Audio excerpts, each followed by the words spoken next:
Warm welcome to the International Arctic Science Cooperation Seminar, jointly organized by Korea Polar Research Institute and Royal Norwegian Embassy in Seoul and Embassy of Denmark in Seoul and the Innovation Center therein. My name is Hyung-chul Shin, and I'm the Vice President of Korea Polar Research Institute and the ex-officio, the Chief Scientist of the Institute. It is my great pleasure and honor to welcome the Arctic researchers and experts from Korea, Norway, and Denmark, who joined us in person and online to share their research activities and insights with us today under the theme, Toward 2050, New Opportunities for Arctic Science Cooperation. Let me remind you, today's seminar will be conducted in accordance with the current COVID-19 measures, and welcoming remarks by dignitaries will also be conveyed in hybrid format. I will have no time wasted and invite Dr. Sung-ho Kang, Corporate President, to the podium for his opening remarks. Dr. Kang, please.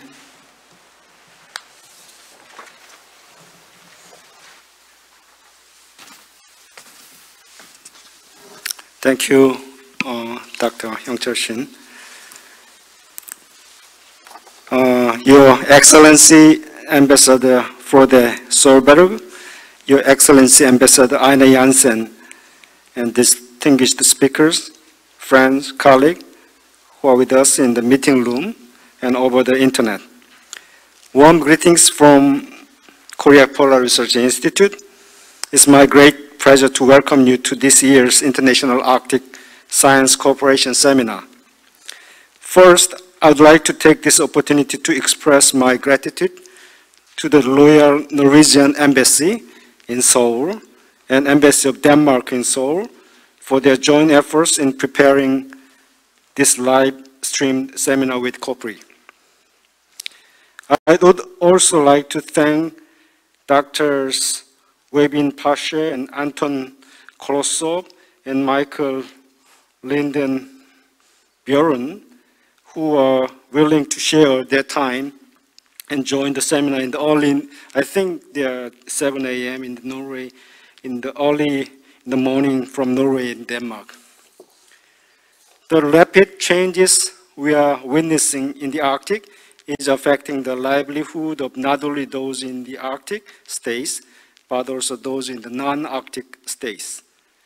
At the same time, innovation in scientific approaches have provided great potential for better monitoring and understanding the Arctic climate and environment. Again, science cooperation is the key to ensure sustainable and valuable research in the region, which is prerequisite for well-directed common actions to address global climate change and its negative impacts. Korea has recently introduced its 2050 Arctic strategy with contributing to addressing Arctic climate and environmental issues as one of the priorities. Then, what will be some of the challenges before us in the Arctic in 2050? How can we meet these challenges through science cooperation? What opportunities can be explored to ensure a cooperative and sustainable Arctic? This year's International Arctic Science Cooperation Seminar, I believe, will provide an invaluable opportunity to listen to the experience of scientists at the forefront of Arctic research and learn the endeavors being made to address new opportunities for Arctic science cooperation towards 2050, which is the very theme of the seminar this year. Today, we have the privilege to invite our great collaborators from Norway and Denmark as presenters, and our long friend, Dr. Jan Gunnar Winder, who is now representing the Norwegian Center for the Ocean and Arctic and NOFIMA.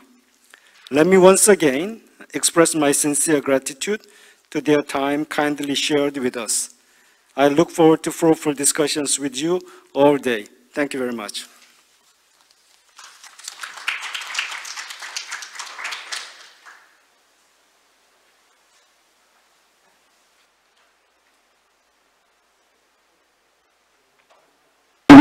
part in the Arctic Partnership Week.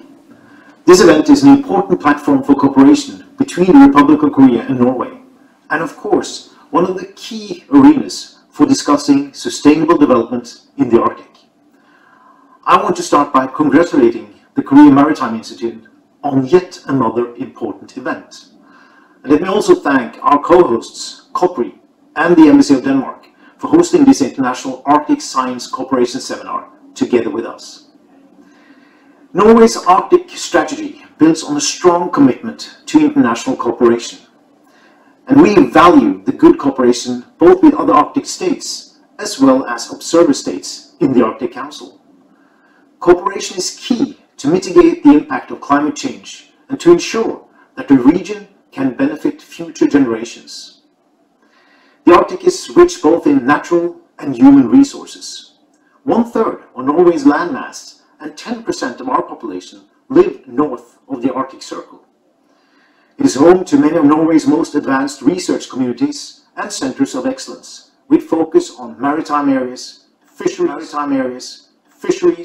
natural resource management, and environmental science.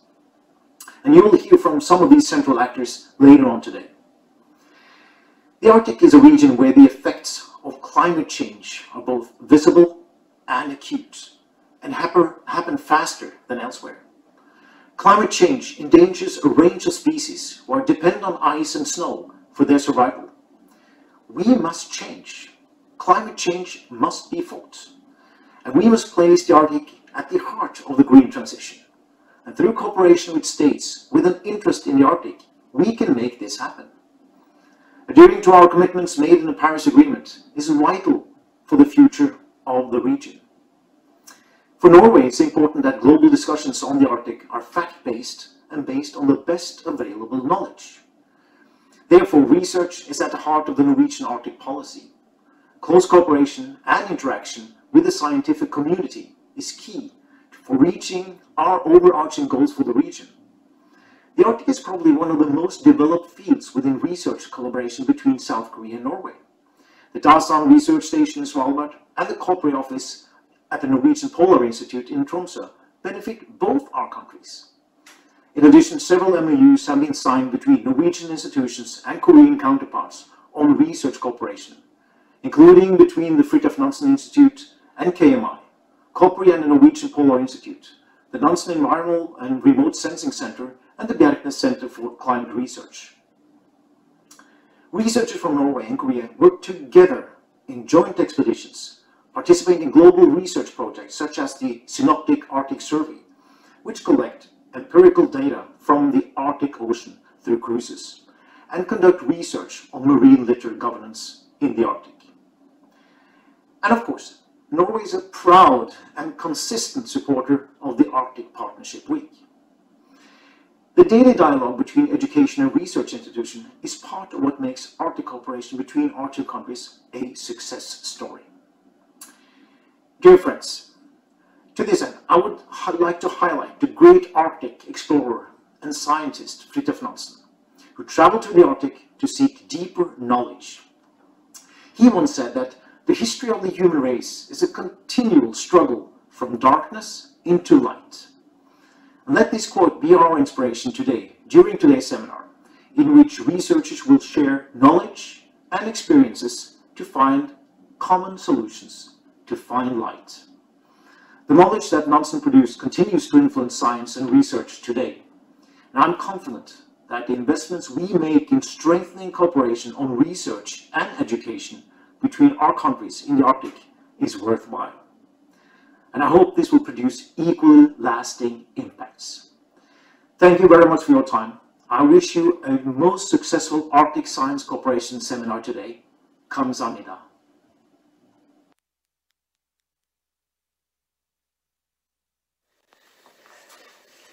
Distinguished guests, researchers and co-hosts, my name is Ejner Jensen and I'm the Danish ambassador to Korea.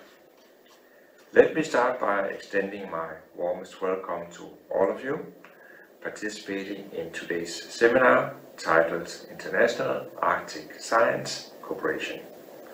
I also would like to share my sincere appreciation for our co-host, Korea Polar Research Institute and our Norwegian college. Denmark joined the Arctic Partnership Week 3 years ago. It has proven to be a very good platform to share the latest Arctic knowledge with researchers from Korea, Denmark, Norway, as well as other countries. It's an impressive to experience how the dedicated knowledge among these finest researchers on this issue. As you know, the Kingdom of Denmark is centrally located in the Arctic. There are 3 parts of the kingdom: Denmark, Greenland and the Faroe Islands. The Arctic makes up an essential part of common cultural heritage and is home to a part of the kingdom's population. The Arctic has to be managed internationally on the principles of law, ensure a peaceful, secure and collaborative Arctic region. The Kingdom of Denmark is an important actor in the international cooperation that is virtual for the future of the Arctic. Until now, the Kingdom of Denmark has been focused on 4 main agendas. First, a peaceful and secure Arctic. Second, sustainable growth and development. Third, respect for the Arctic fragile climate and environment and nature. And lastly, close cooperation with our international partners, where these are on the main agenda. Denmark aims to cooperate with our global partners in the adherence to the UN Maritime Law Convention. Together we believe we can strengthen maritime security, sovereignty and surveillance. We can increase knowledge-based growth and development, and not least regarding the renewable energy sector. And we can get a better understanding of the impact of climate change on the Arctic regions, which will help us better protect its fragile environment and biodiversity. In the future, the Arctic will only be even more central to us. The Danish Minister for Foreign Affairs has placed the Arctic as one of 3 central priorities for the coming 4 years. The government of Denmark, the Faroe Islands and the Greenland are also working on the new joint strategy for the vision for the Arctic for 21 to 2030. On a bilateral level, I'm happy to announce that today the embassy is not only hosting this seminar, we are also witnessing the MOU signing between the Ministry of Ocean and Fisheries of the Republic of Korea and the Ministry of Higher Education and Science of Denmark on polar science and technology cooperation. With this MOU, our 2 countries are committed to strengthen our collaboration on Arctic and polar science in the years to come. The COVID-19 pandemic has slowed down and reduced scientific activities in the Arctic. Unfortunately, the speed of climate change and its efforts have not. This summer was the warmest month in the recorded history of Greenland. For the first time ever, rain, not snow, was seen on Greenland's highest point. This is triggering cascading impacts on the biodiversity and to our living security. But not all is lost.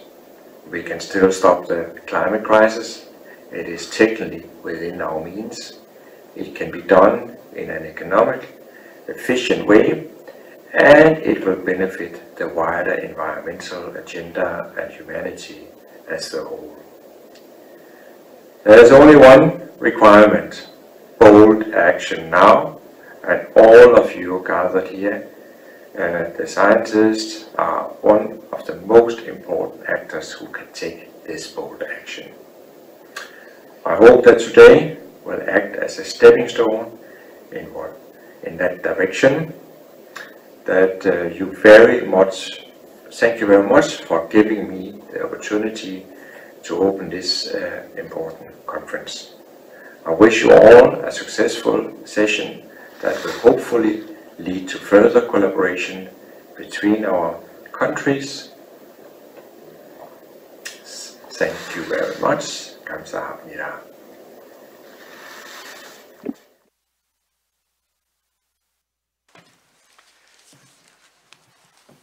Thank you for those encouraging words from the three dignitaries. So let us get down to the business and have the session started.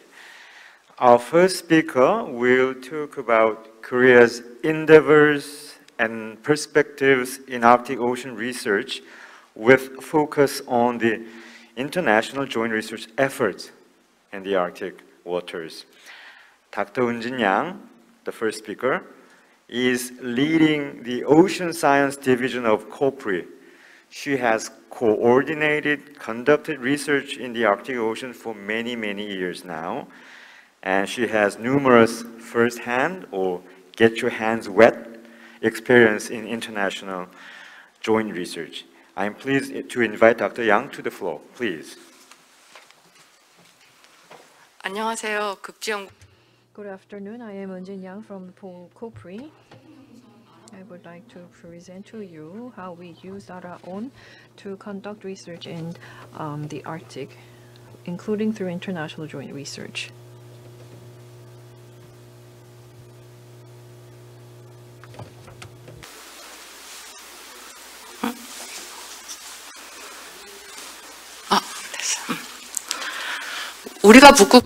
So the reason why we must focus on the Arctic is because the changes in Arctic and dynamics in the Arctic may be correlated to the life of the humans as a whole.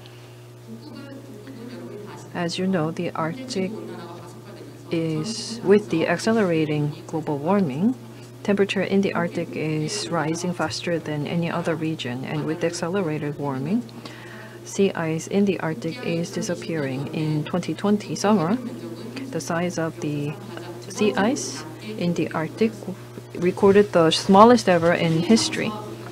With the declining sea ice extent and global warming, they threaten the human life, but on the other hand, also open up opportunities of resource development and sea routes. As you can see on the left, sea ice is reducing and opening up of the sea route, and on the right hand side you can see that with declining sea ice in the Arctic, fishable areas are expanding.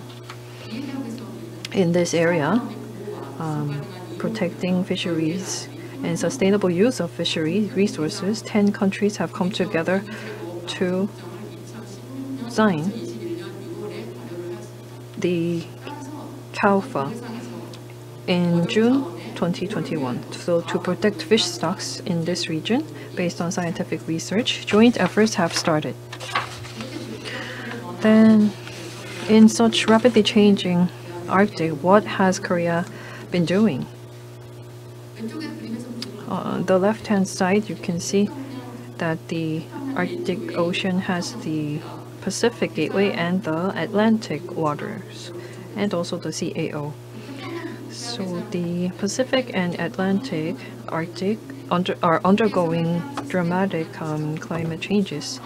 So to track these changes and monitor the changes, research is absolutely important. And if you see on the right, recently Pacific Arctic, in the Pacific side of the Arctic, warm water continues to flow in, and from Russia and Canada, freshwater discharge has been growing up, which affects sea ice.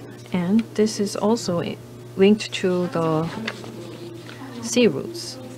So in this area of the Arctic, with declining sea ice, the impact on the ecology, NSR, and also changes in the Arctic environment, their relation to the mid-altitude region climate, how to identify the link and track and analyze the impact are the aims of our mid to long-term monitoring research. Korea's Arctic Ocean expedition has mostly been done through our own from June to September in the Beaufort Sea, Bering Sea, Chukchi, and East Siberian Seas. If you look at the right-hand side, since 2010, Korea has been conducting these research activities. The yellow box indicates the region where only Korea is conducting a mid to long-term monitoring research.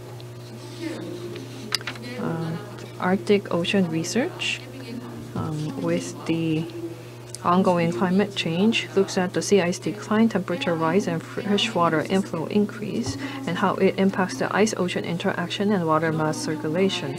So due to these changes, we also want to look at the changes in the ecosystem of the Arctic.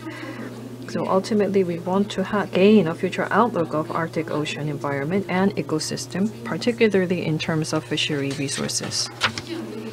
For this research, starting this year, we started the K-AWARE, or Korea Arctic Warning, Ocean Warning, and Responses of Ecosystem, which will be ongoing for the next 6 years. The K-AWARE project looks at the Pacific side of the Arctic for mid to long-term observation and monitoring by setting up an observation system. And based on the ocean ice interaction, we also look at the impact or changes in the biosphere. As you can see on the right, the Korea Arctic Ocean Data System is built to gather data, and the data will be fed into a system model to ultimately produce a future outlook of the Arctic. So the data compiled so far, as you can see, are entered into the KAO system and visualized. Anyone interested in the Arctic research, as long as they have an email address, can access this database and use the data available. Next, international collaboration in the Arctic. Korea looks into the Pacific side of the Arctic Ocean. As you can see on the right, there are 6 countries interested in the same area, and Korea together formed the Pacific Arctic Group with these countries. And as an endorsed activity, we have the DBO and PASEO activities ongoing under PAG to look at the ecosystem changes in the Arctic and climate change in the Arctic. And as you can see on the left, we have the Eagle Light project and ONR-led marginal ice zone projects, where we look at the sea ice in the Arctic under international projects. And in the back, we have Synoptic Arctic Survey, which will be presented later by another presenter. And we are part of this survey as well. And in the East Siberian Sea, we look at the water mass through NABOS. And ARCS-2 by Japan is being pursued, and we are part of the JAMSAC project. And recently the EU launched the Arctic Passion project, where Korea is also a part of, to look into how we can together pursue joint research in the Arctic. Since 2014, we have used ARAON in the Arctic for international collaborative projects, mostly looking at sea ice monitoring, their impact on the ecosystem, both offshore and subsea. Despite COVID-19, this year we conducted these Arctic expeditions. The yellow boxes indicate the Synoptic Arctic Survey. The red box indicates the NABOS project, and the blue one indicates Mirai by JAMSTAC.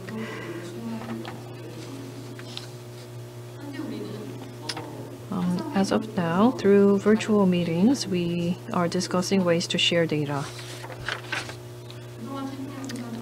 And ARAON has conducted very active research in the Arctic. However, the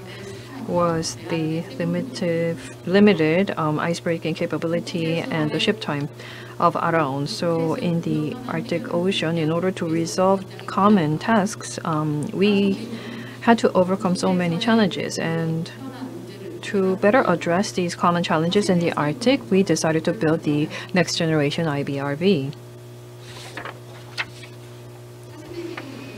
This vessel for the next 6 years will be built, and by 2027 we'll start services.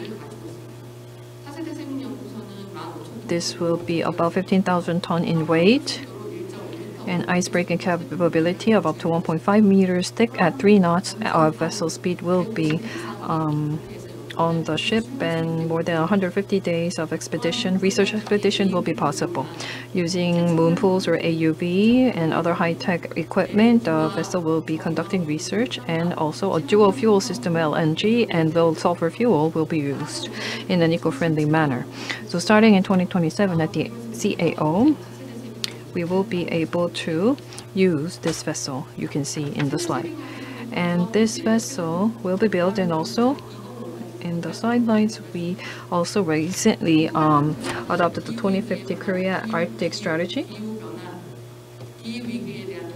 which will look at areas such as response to climate change, protecting the ecosystem in the Arctic, and many other common tasks in the Arctic. And also with Arctic states, we will be expanding the diplomatic horizon of Korea. And the next generation IBRV will also be looking at the climate, fishery resources, pollution, ecosystem technology, transpolar sea route, and blue economy. Based on scientific research, international collaboration will be expanded. And in conducting observation in the Arctic, multilateral participation will be highlighted, and data obtained thusly will be made available for any Korean scientist through an Arctic data dam that will be used to share data. So based on the 2050 Korea Arctic Activity Strategy and through IBRV, Korea will contribute to resolving the common tasks in the Arctic as a leading nation. Thank you very much.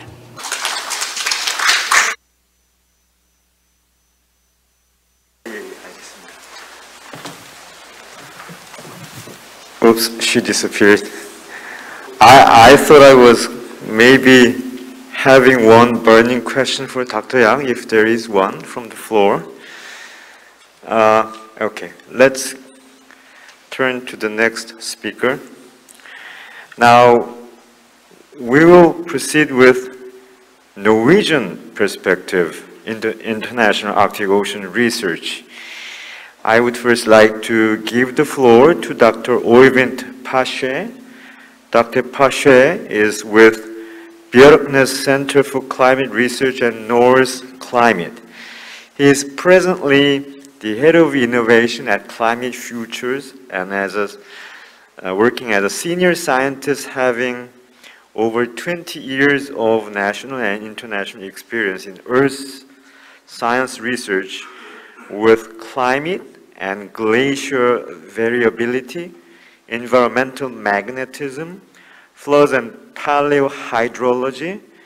His talk today is entitled Model for International Cooperation in the Arctic Ocean. Dr. Pasche, please. Thank you. Thank you very much.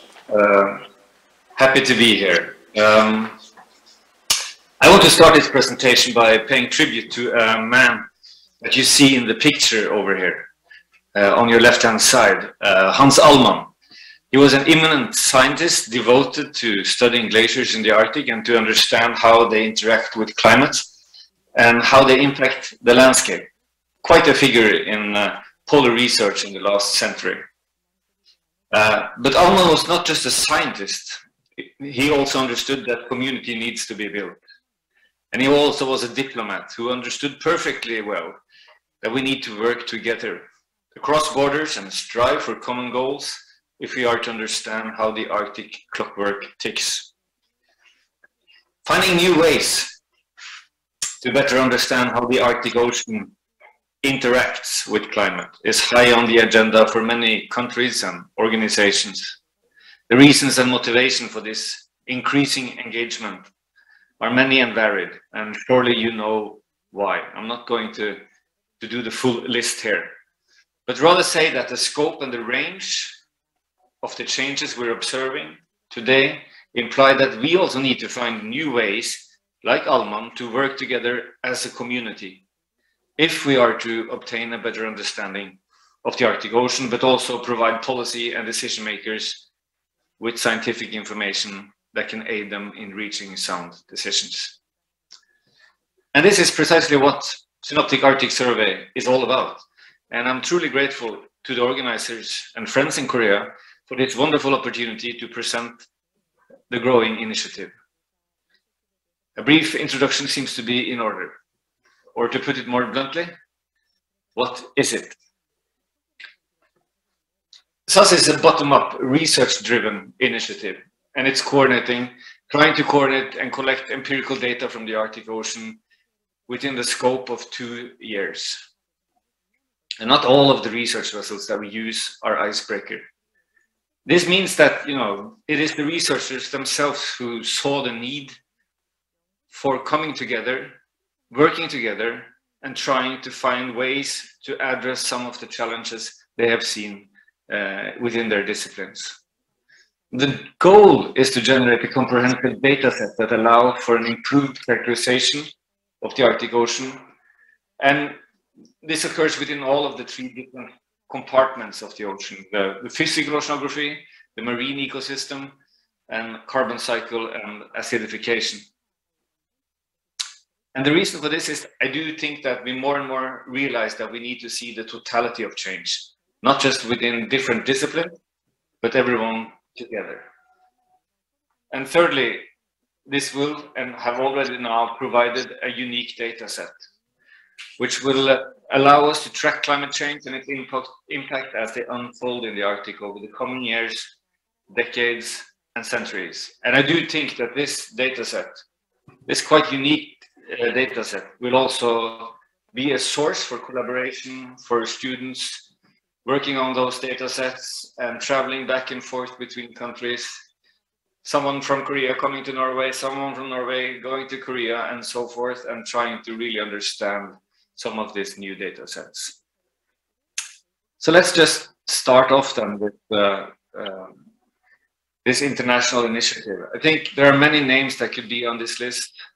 You see the flags of the different countries here and all of the different organizations that support this initiative.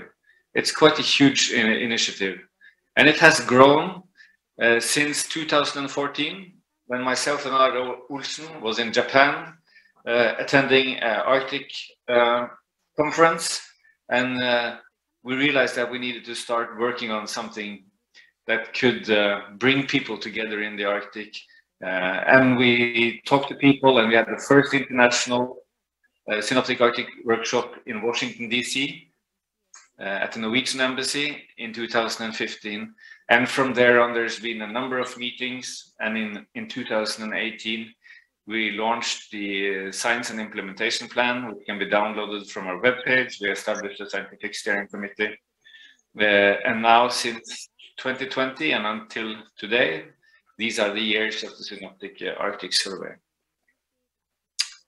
So one of the overarching questions is how this system is transforming. And as we talked earlier, we've separated it into these 3 main compartments. And at the heart of these compartments are training, education, outreach.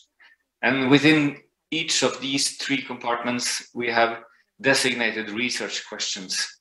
I'm not going to read all of you, but perhaps just want to give you a flavor. So research question 3, for instance, for physical oceanography is what are the changes in water masses, in water mass sources, sinks, and transformations.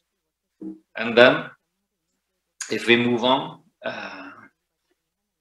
into the marine ecosystems, we can ask questions like how does carbon flow vary across regional ecosystems of the Arctic?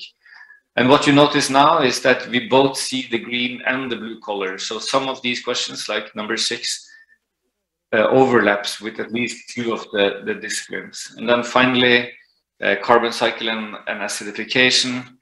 We have questions like what are the input and fate of terrestrial and subsea carbon to the Arctic Ocean? So by trying to bring all of these different cruises together, and everyone will try to answer these 9 sort of research questions in different ways, and hopefully also together in some sense. So when we started, we drew this idealized map of where we wanted the cruise legs to go, what we wanted to cover, and obviously we wanted to cover the gateways, the places where water flux through in and out of the Arctic Ocean. We wanted to cover shelf areas, deep basins, and so forth. And this was, of course, an idealized version. And this is how it looked, you know, pre-pandemic planned SAS cruises. You see the different countries here in different colors and the different research vessels. And it looks a little bit more messy than in the idealized version. But still, many important participants involved in this initiative.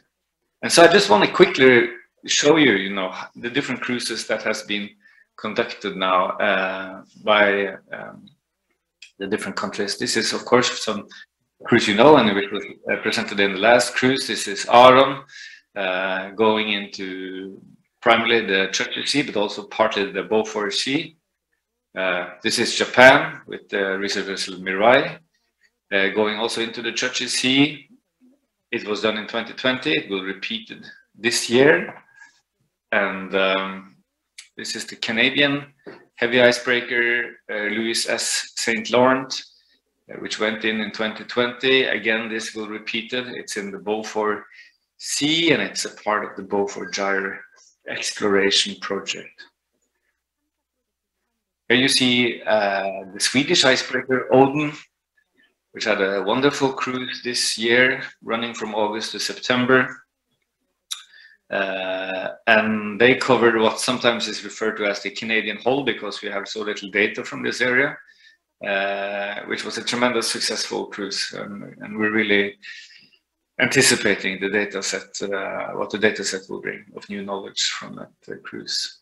There's also the Danish contribution with the research vessel Dana, which is not an icebreaker, but carry out important science as well. This was done in August and September 2021. Greenland is also involved in that, and so is Canada and US.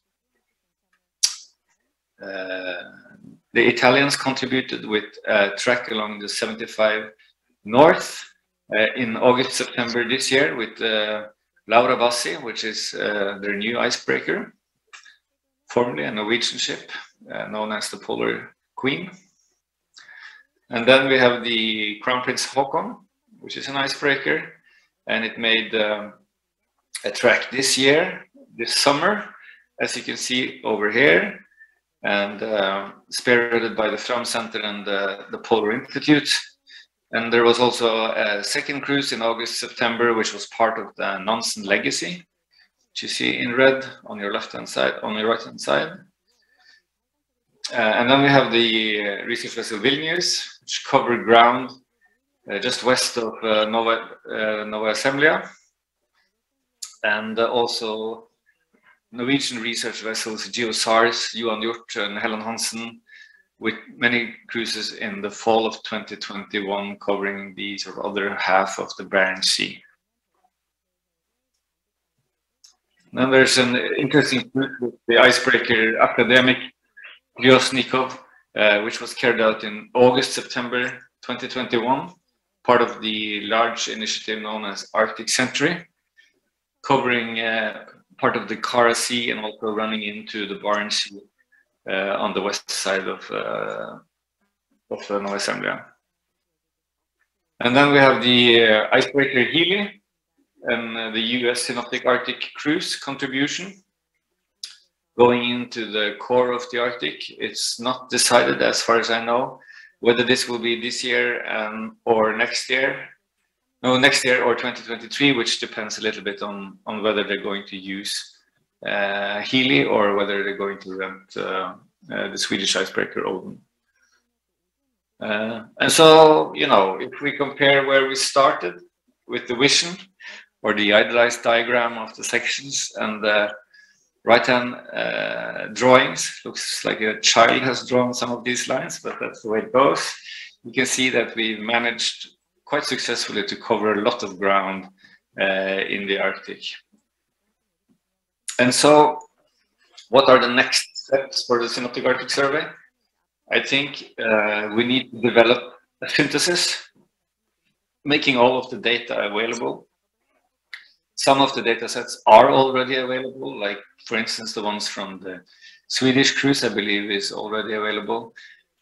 So all the data needs to be available. We need to start to make synthesis. PhD students will have to start working on some of these data sets. And what we've come to realize during the time that we have worked with SAS is that more and more we realize that this first synoptic Arctic survey, in some sense, almost can be viewed as a pilot, and that we're now starting to work together in order for plans to come about for a synoptic Arctic survey 2, which we have set for 2030. So 9 years into the future. And we will need the help from all of our collaborators, also Korea, to manage to do something even more successful in 2030 than we've managed so far. And if you're interested in the synoptic Arctic survey, I urge you to go to our webpage. You see the address at the bottom line here. There's some new information, reports can be downloaded and so forth. And I also want to take this opportunity to thank our Korean collaborators. Kupri has been a tremendous force within SAS, and during the pandemic, when many of the Western countries were very reluctant and very unsure whether they would manage to do cruises in the Arctic, Korea paved way and showed that it could be done. So we're very happy to have you on board. And a little bit more on the personal side, I also, since you are in Busan, the way I understood it at least, the Björkman Center has a strong collaboration with the Center for Climate Physics in Busan, and personally I have a close friend there in Axel Timmermann, which is in the center here between me and Kiriam Hesnes, which is a professor at the University of Bergen as well. And we have some projects running, and I have also had the pleasure of being in Busan, and I hope that we can arrange for a workshop in the near future where we can continue this dialogue that we have started today and see how we can progress in working together on Arctic science. So thank you very much for your attention.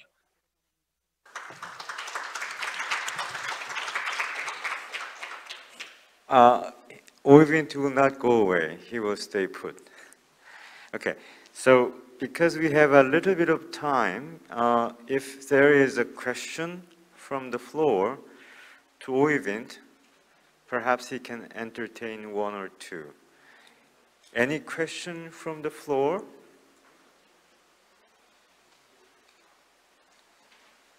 Okay, maybe we can pose questions later in the session altogether.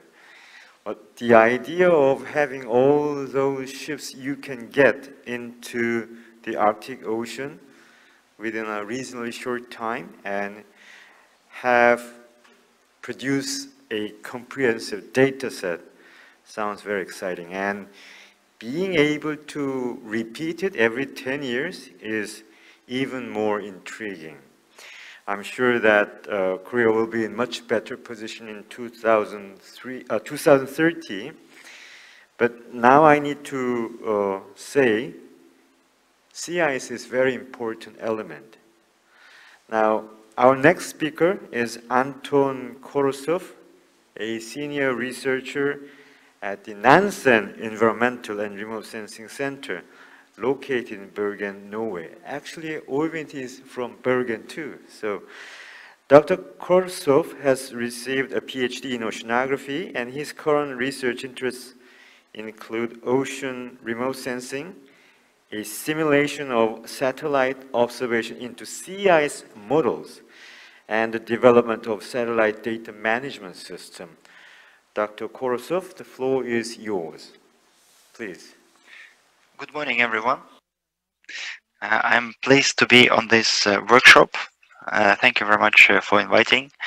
I will present a slightly different view on the Arctic from above, from satellites, and also with models that we developed jointly with colleagues from Kopri. So our goal is to build an end-to-end sea ice monitoring and forecasting system And end-to-end means that we start from very low-level signal processing that we receive from satellites, and then we develop higher-level algorithms for deriving geophysical products such as sea ice type, drift, and deformation. And this covers the remote sensing part, which is essential. This is monitoring. And then we continue with modeling. And here we develop assimilation techniques so that we can initialize the model from satellite observations, and finally perform forecasting into the future and provide mariners, icebreakers, cargo vessels with accurate forecasts of sea ice concentration, thickness, extent, and drift. So in a way, we wish to help the Arctic surveys to achieve good results by providing them accurate forecasts. How it is done? There are a few challenges, and I will go a little bit from low level to high level. First, there are these so-called SAR, synthetic aperture radar sensors installed on European and Korean satellites, for example, Sentinel-1 or COMPSAT-5. And they are very nice because they can see through clouds and can operate both day and night and the winter and summer and provide very high resolution. But when we're looking at the European satellite, we observe problems that it has strong thermal noise contamination, as you can see on the image on the left. So we jointly with Jung-Won Park, a researcher from Korean Polar Research Institute, developed a noise removal algorithm, which works very well and provides so nice images on the right. Then we take these images as input and develop geophysical algorithms. Here we use so-called machine learning algorithms based on convolutional neural networks in order to derive stage of development of sea ice, or in other words, how old is sea ice. On the left, you can see pictures from SAR, and on the right is the manual ice chart, where ice experts classify these images into land, ocean, new ice, first-year ice, and so on. We have developed a convolutional neural network which can do that automatically, and the architecture of this neural network is presented here. So this is just a technical slide. And then we can produce ice charts automatically with this algorithm every day, whereas the manual ice charts are produced only every week or every 3 days. So we can, and of course manual ice charts have also lower accuracy and lower spatial scale. And our ice charts in the middle on this figure, they are produced with the higher frequency and higher spatial scale. And again, we published papers together with the Korean colleagues that show a high precision of this ice chart and are helpful. How do we then assimilate these ice charts? So we compare that with the sea ice thickness measured by a satellite and decided to interpret sea ice charts in terms of thickness. So if we plot the thickness for each ice type, then we can plot such simple sine lines, and then we can approximate the sea ice thickness in these areas by sinus. So stage of development is derived from SAR data with convolutional neural networks. Then we feed the A and B coefficients of thickness and compute thickness as a function of the date and of sea ice type. And then we have a model. It is a new type of model. It has Brittle-Bingham-Maxwell rheology, or the physics, how the ice behaves. Unlike typical models, it is running on triangular Lagrangian mesh with relatively medium resolution, I would say, 10 kilometers only. But as you can see on the video, even this resolution is able to resolve very small openings, cracks in the sea ice. And here is an example of forecast of sea ice with assimilation of sea ice thickness and the sea ice concentration. And we forced this model with several European models for ocean and atmosphere, but the model itself is standalone. So then we developed an assimilation procedure that can assimilate this sea ice thickness into the model. And here are some examples. So on the left are observations of concentration. In the middle is the model, and on the right is the difference between them without assimilation. And here is how it improves with assimilation. So there is almost no difference except for small open cracks in the pack ice. And even after 1 day of forecast, the comparison is still very good, meaning that improving the skills by assimilation holds for several days. Here is just another example how we do assimilation, and the plot showing that right after assimilation the errors are very small and they gradually increase with forecast lead time.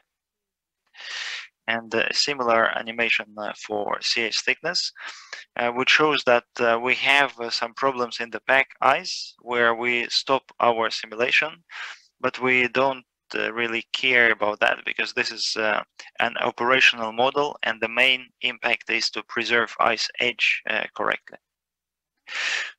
Then another point of study that we share is retrieval of sea ice drift from SAR images. Imagine we have 2 images over a short time of the same area, and then we developed algorithms for comparing these images and finding differences with regard to where the ice has moved. And again, we publish together with Korean colleagues. We then can derive this ice drift and convert this ice drift into ice deformation. And this ice deformation is very localized along the cracks in the ice. And as you can see on the animation, these cracks are very dynamic. They appear and disappear and then reappear, which is very important. Because then we developed a new type of assimilation technique. So here is again a simulation of NextSim, but now instead of concentration or thickness, it shows deformation features. Exactly what we can observe from SAR ice drift. And you could see that these deformation features are very realistic already, but the exact position is not the same. So what we do is we take observations of deformation from SAR, from satellites, and assimilate into NextSim. And here are just some examples of simulation after simulation and some comparison of the metrics, maximum cross correlation of that. And that helps to put these cracks in the correct place and predict them in future more precisely. So to summarize, I would also like to thank COPRI. We have long-lasting collaboration with this institute, which proved to be very successful in my opinion. Papers are published in high-ranked journals. We co-author code which is shared on GitHub. And this sea ice monitoring component is jointly developed, and it is the basis for the forecasting component. And the derived satellite data products are used in the operational monitoring and forecasting system. And we are looking forward to continue this fruitful collaboration for exchange of scientists, exchange of postdoc students. That would be very nice to continue that. Thank you for your attention. Thank you, Anton. Thank you, Anton. Any question from the floor? Dr. Songjung Park, can a microphone be handed over to him? Songjung, there, yes. Thank you, Anton. It's very impressive for you to apply satellite data in your CIS assimilation. What is your predictability? You showed your last figure, you show MCC, but I didn't see very well. So could you illustrate what's your predictability? Yes, I don't have a slide at hand, but we are preparing a manuscript on that, and predictability of CIS deformation features is about 3-5 days. We estimate this predictability by computing deformation from the model and comparing with the observed deformation, and we see that the scales are still high after 3-5 days of forecast, which means that we can nicely predict cracks in the ice and also formation of ridges on this time scale. Of course, it is the highest during the first day, and it is gradually decreasing, but there is still scale after 3-5 days. Are you also applying your skill to CIS thickness? Yes, in a way. We don't assimilate CIS thickness so far, because the product that is operationally available has very low resolution, and our model has very high resolution CIS thickness fields, so we don't want to blur this information. But assimilating concentration and CIS thickness from CIS type helps to keep the model, keep the simulated ice edge correct, also in the order of 3 days. Okay, thank you.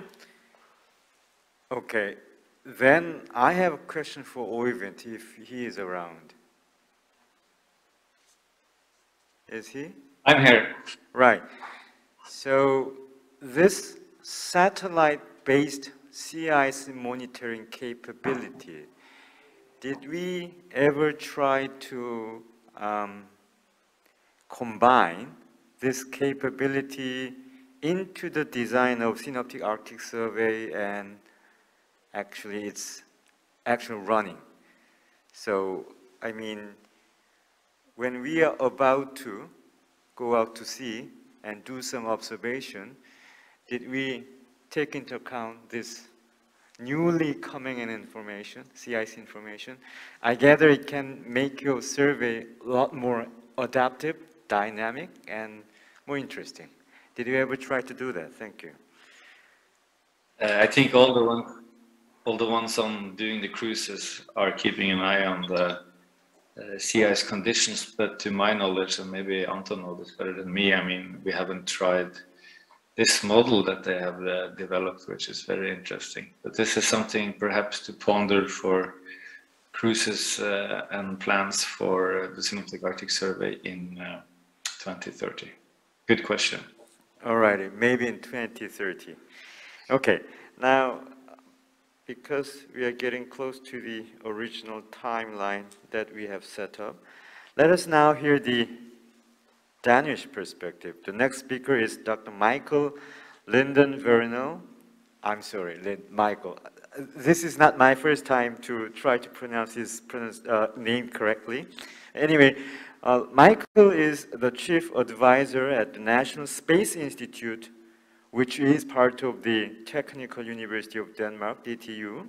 He is the head of the Institute Center for Unmanned Systems and is responsible for coordination and facilitation of projects and activities related to development and use of unmanned autonomous systems. He will present on the future of high-latitude monitoring using new technologies, including drones. Michael, please.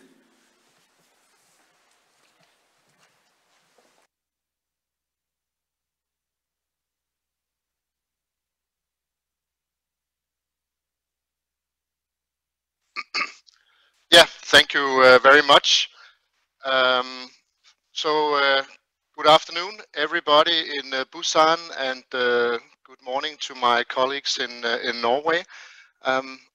First of all, let me say that I'm really sad that I'm not able to be there in person at Busan. That was the original plan, but due to various challenges, including COVID-19, that was unfortunately not possible. So we have to do it virtually. What I'm going to do is to give you a rundown of current activities, collaboration between Korea and Denmark, involving both COPRI, but also the Korea Aerospace Research Institute in Daejeon. And before I do that, I would like to just to give you a perspective on who we are, the National Space Institute, and also to maybe highlight some possibilities for collaboration in other fields than the ones that we are talking about here, where we specifically talk about discussing the effects of climate change as observed in the Arctic. I think it's very important, and the reason why space research is important, we've already seen examples of the use of satellite data, that we are addressing a global phenomenon, but we are looking at specific regions of our planet where we see the effects of climate change to a higher degree than in other places.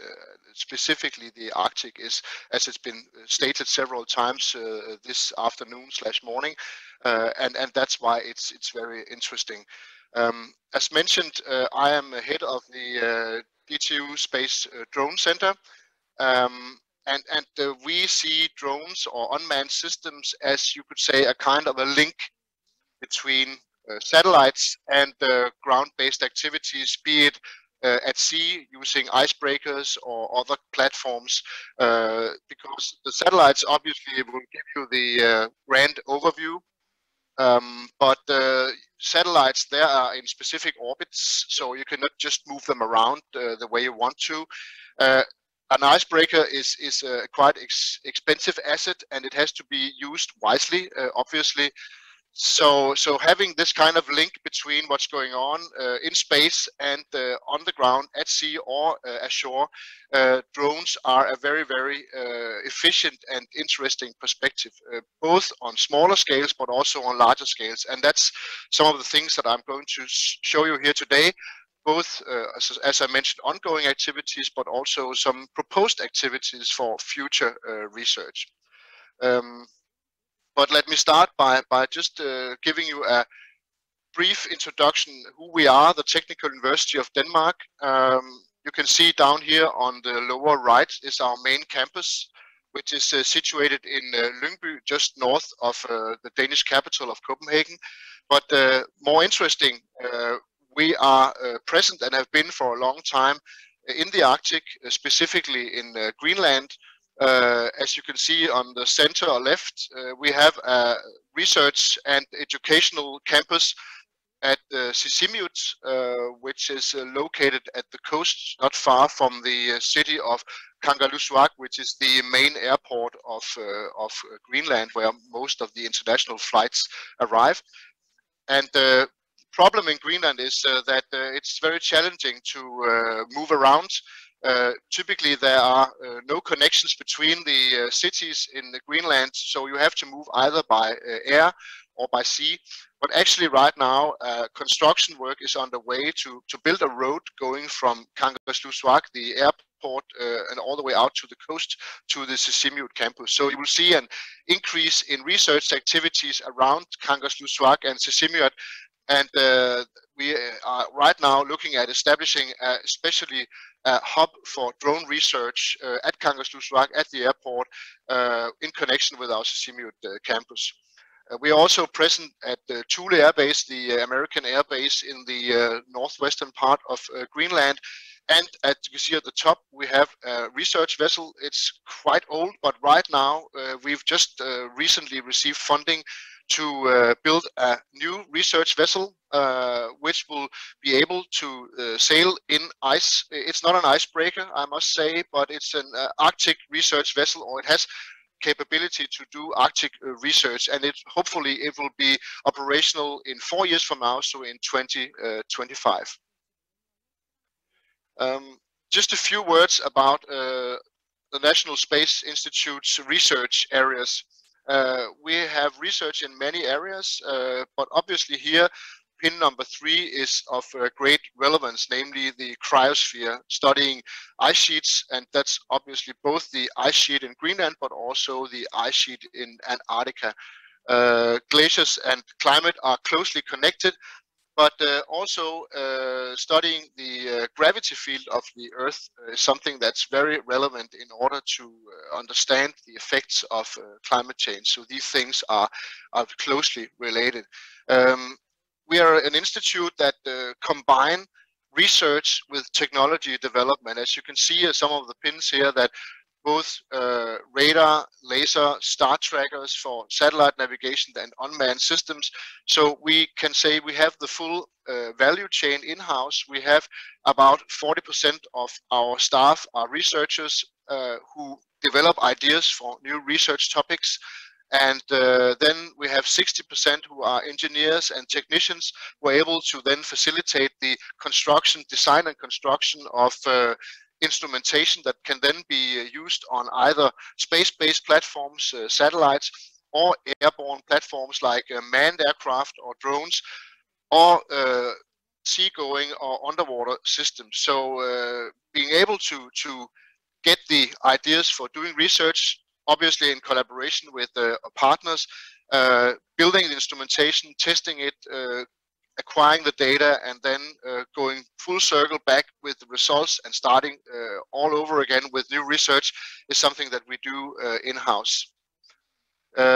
Just a few numbers here, and again, what I would like to highlight here, we are not a big institute. As you can see, we are 144 employees currently with plus 31 PhD students, but we are closely collaborating with a lot of both agencies and authorities internationally, providing consultancy, doing business collaboration and international collaboration.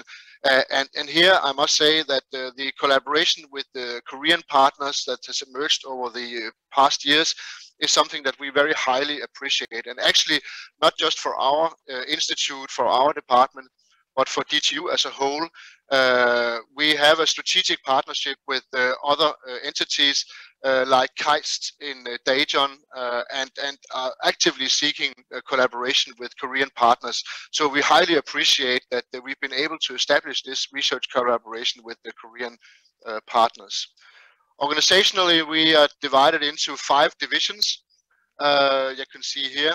And then we have a number of interdisciplinary centers. The drone center that I'm leading, a center for defense and security. And then right now, I am looking into establishing a center for space safety, and I'll get back to that in a little while. And then finally, the drone center, just a few more words on that, because that was actually the reason why the collaboration with the Korean partners initially was started, and I will give you some more background on that in a moment. That the drone center is not a research center, but what we do is that we coordinate and facilitate projects.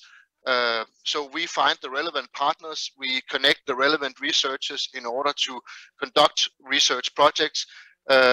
We focus on all domains, so we are, even though we call it a drone center, for us drones is not necessarily just something that flies, but we're also looking at land and sea and subsurface capabilities. So we go in all domains.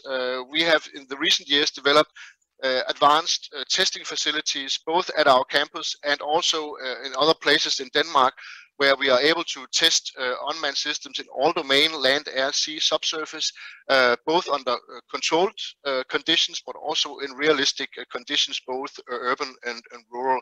And then obviously going also into the Arctic with all the challenges that this poses is something that is of high value for both technology development and research. As it was mentioned initially by our Danish ambassador to Korea, His Excellency Einar Jensen, it is the Kingdom of Denmark consists of Denmark, as you see down here on the lower right, the Faroe Islands just below the middle of this map, and then Greenland. So the Arctic part of the kingdom is obviously Greenland, and it's covering a huge area stretching from the North Atlantic into the Arctic Sea. This is an advantage, but it also poses challenges. As I mentioned before, moving around in Greenland is a big challenge. Everybody who's been involved in Arctic research knows that logistics is a huge challenge and something that really can tie down resources and makes planning of activities very, very challenging. So having partnerships with research institutions which may be versed in working in other places in the world, with institutions like ours who have more than 100 years of experience working in the Arctic, is very beneficial, because all these challenges that you face when you're working with Arctic research needs some sound experience. Let me just briefly introduce you some of the infrastructure that we are maintaining in the Arctic.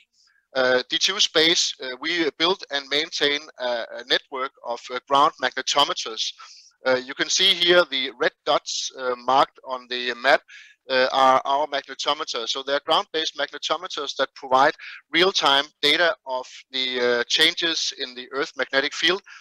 And especially you can see here on the west coast of Greenland that these magnetometer stations, that they lie along a longitude line of geomagnetic, or the same line of geomagnetic longitude.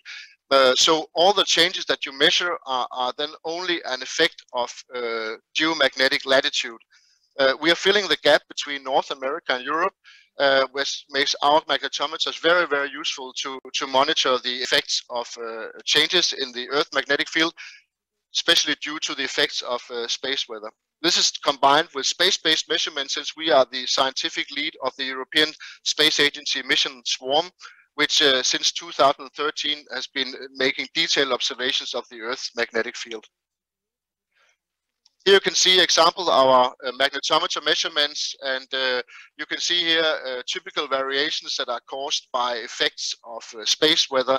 And as you know, this obviously gives rise to beautiful polar lights. This picture was taken by me in September during a field campaign in Greenland, but it also has a lot of other effects that can be more adverse to our modern society. And as I mentioned before, what we are doing right now is to establish a center within our institute working on space safety, where we are working these 4 threat areas, where the sun and space weather is one thing. We are also looking at threats from both natural and man-made objects, being asteroids and comets that might impact Earth, and the effects of the increasing number of space objects, including space debris and also particle radiation. Right now we are running several projects where we improve our ability to predict the effects of space weather on, for example, positioning, navigation and timing in the Arctic region, both for relevance for civilian but also for military use. And just this year I received funding to establish a telescope in Greenland that will be used to identify and track both natural and man-made space objects, meaning asteroid comets and satellites and space debris. Besides the magnetometers, we also have a chain of GNSS stations, reference stations, but also a number of stations that are just continuously measuring the position at a very high accuracy. These data from these stations provide very much information about the mass loss of Greenland, where the ice is melting. We have more than 50 GNSS stations placed all around Greenland along the coast, and these measurements provide high precision measurements that allow us to estimate how much ice is melting. What you can see here are some of these stations. On the lower right, lower left, you see the station at Thule Air Base and other stations in Greenland. As it was already mentioned, satellites provide very useful information, especially for change detection. This is an illustration of the European Sentinel satellite, Copernicus satellite, Sentinel-1 Alpha, Bravo. These are synthetic aperture radar satellites. We also use data from altimeter missions such as the European Space Agency Cryosat-2 satellite. And these data, they obviously allow us to make detailed observations of the ice sheet elevation, but more importantly, they allow us to make the detailed measurements of changes in the ice sheet. The ice sheet is about 3 kilometers at the top of the ice sheet, but and here you can see the height changes, and more interestingly, the ice velocities that are derived from such data. The thing about satellites, as I mentioned before, that they will give you the broad picture, but as it said, that the devil is in the detail. So having a more detailed and closer look at the changes that you see, especially at the glaciers, where most of the mass loss from the ice sheet is happening, is of vital importance.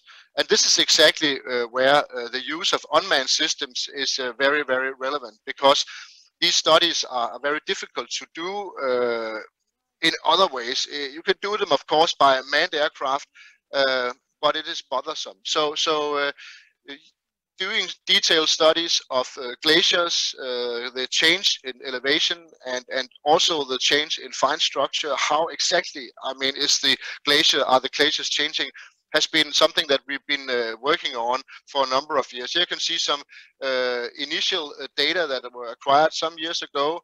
And here you can see some test flights conducted at Kangerlussuaq in the fall of 2017, where we studied the Russell Glacier. And the work that's conducted here, you can see the drone that was used flying over the Russell Glacier at Kangerlussuaq, was actually the reason why the collaboration with the Korean partners was initiated. In 2018, I was invited to give a presentation at the Korea Drone Show in Busan about how we use drones for Arctic research. And as part of that trip to Korea, we were invited to visit the Korea Aerospace Research Institute to discuss possible areas of collaboration. And here it was quickly identified that Arctic research using some of the platforms, some of the systems developed by CARI could be interesting. That was followed up by a workshop at DTU in August 2018, where we actually consolidated this concept and agreed to sign a memorandum of understanding, which was done in October of that year. In April 19, COPRI was then included into the collaboration, because obviously CARI, they're providing the technology in order to facilitate the research, whereas COPRI researchers are the main users of these data to adjust the models for climate change, studying the glaciers. More workshops both in Korea and Denmark paved the way for this collaborative project, and then it was the intention to start the first field campaign in a 5-year project in 2020, but due to COVID-19 it was postponed. But luckily we managed to conduct our first flight campaign in September this year. And here you can see some impressions from this initial campaign, where we have drones again flying over the Russell Glacier at Kangerlussuaq. And the nice image you can see here on the left is actually data acquired by COPRI researchers on one of these dates where we conducted the flight. It was a very successful initial campaign where all the science requirements were met. We managed to acquire all the data that were expected. So now we are looking into the planning of next year's campaign, where we are looking into not just repeating what we've done, but looking into a future where we want to include larger, more capable platforms that have a longer endurance, that will be able to cover a larger area. This is an example of a platform developed by CARI that will be used for future campaigns within this research project. So for the next years, we will expand the activities using both larger and more capable platforms, but also looking into observing or studying glaciers, not only at the Kangerlussuaq Rock, but also at other places in Greenland, at Ilulissat, and also at the Station North in the most northeastern part of Greenland. Now for the future. At DTU Space, we have for some years been looking into the possibility of conducting a magnetic survey of Greenland. The panel you see here on the top left is based on historic data. The problem is that the existing magnetic data covering Greenland are not very good. You can do a lot of measurements from satellites, but the problem is that the spatial resolution when you do it from satellites is fairly coarse. So we will not be able to see fine details. If you do it by, say, for example, manned aircraft or drones flying close to the ground, say within a few hundred meters or a few kilometers of altitude, you will get a very detailed image. But what we are looking at here, what we really want to monitor is actually the crustal magnetic field. And the crustal magnetic field will yield information about the heat flow from within the Earth below the ice sheet. And this is a very, very important parameter in order to understand the dynamics of the melting of the ice sheet, because what we are looking at now are the forcing effects that come from the outside. But in order to really understand the ice loss and how it evolves, you have to understand how much heat is coming from the Earth below the ice sheet. There are also some interesting parts with a hotspot that's moving from Iceland below the ice sheet. And all these things, they need that you monitor from an altitude of, say, about 20 kilometers. And that's doable using high altitude unmanned systems. So doing a survey like that, giving intermediate wavelengths, which will link then the satellite observation and the ground-based observatory observations, will be able to quantify heat flow, will be able to give this paleo reconstructions of Greenland and tracing also crustal distribution of minerals in the crust. So this could be of very high value. There's been some initial attempts to establish such a project. A number of years ago, I was in dialogue with NASA to use their high altitude platform. It's a Global Hawk. It's actually a pre-production airframe. Before the Global Hawk went into formal production, NASA was able to take over one of these aircraft, and it's being used for many research purposes, for example, for atmospheric studies, to study precursors of hurricanes. But it was actually looked into as a project that we termed Global Archer for doing Arctic research, which could have included a magnetic survey. A platform like this will typically have an endurance of about 20 to 30 hours of flying time, and it could do a great job.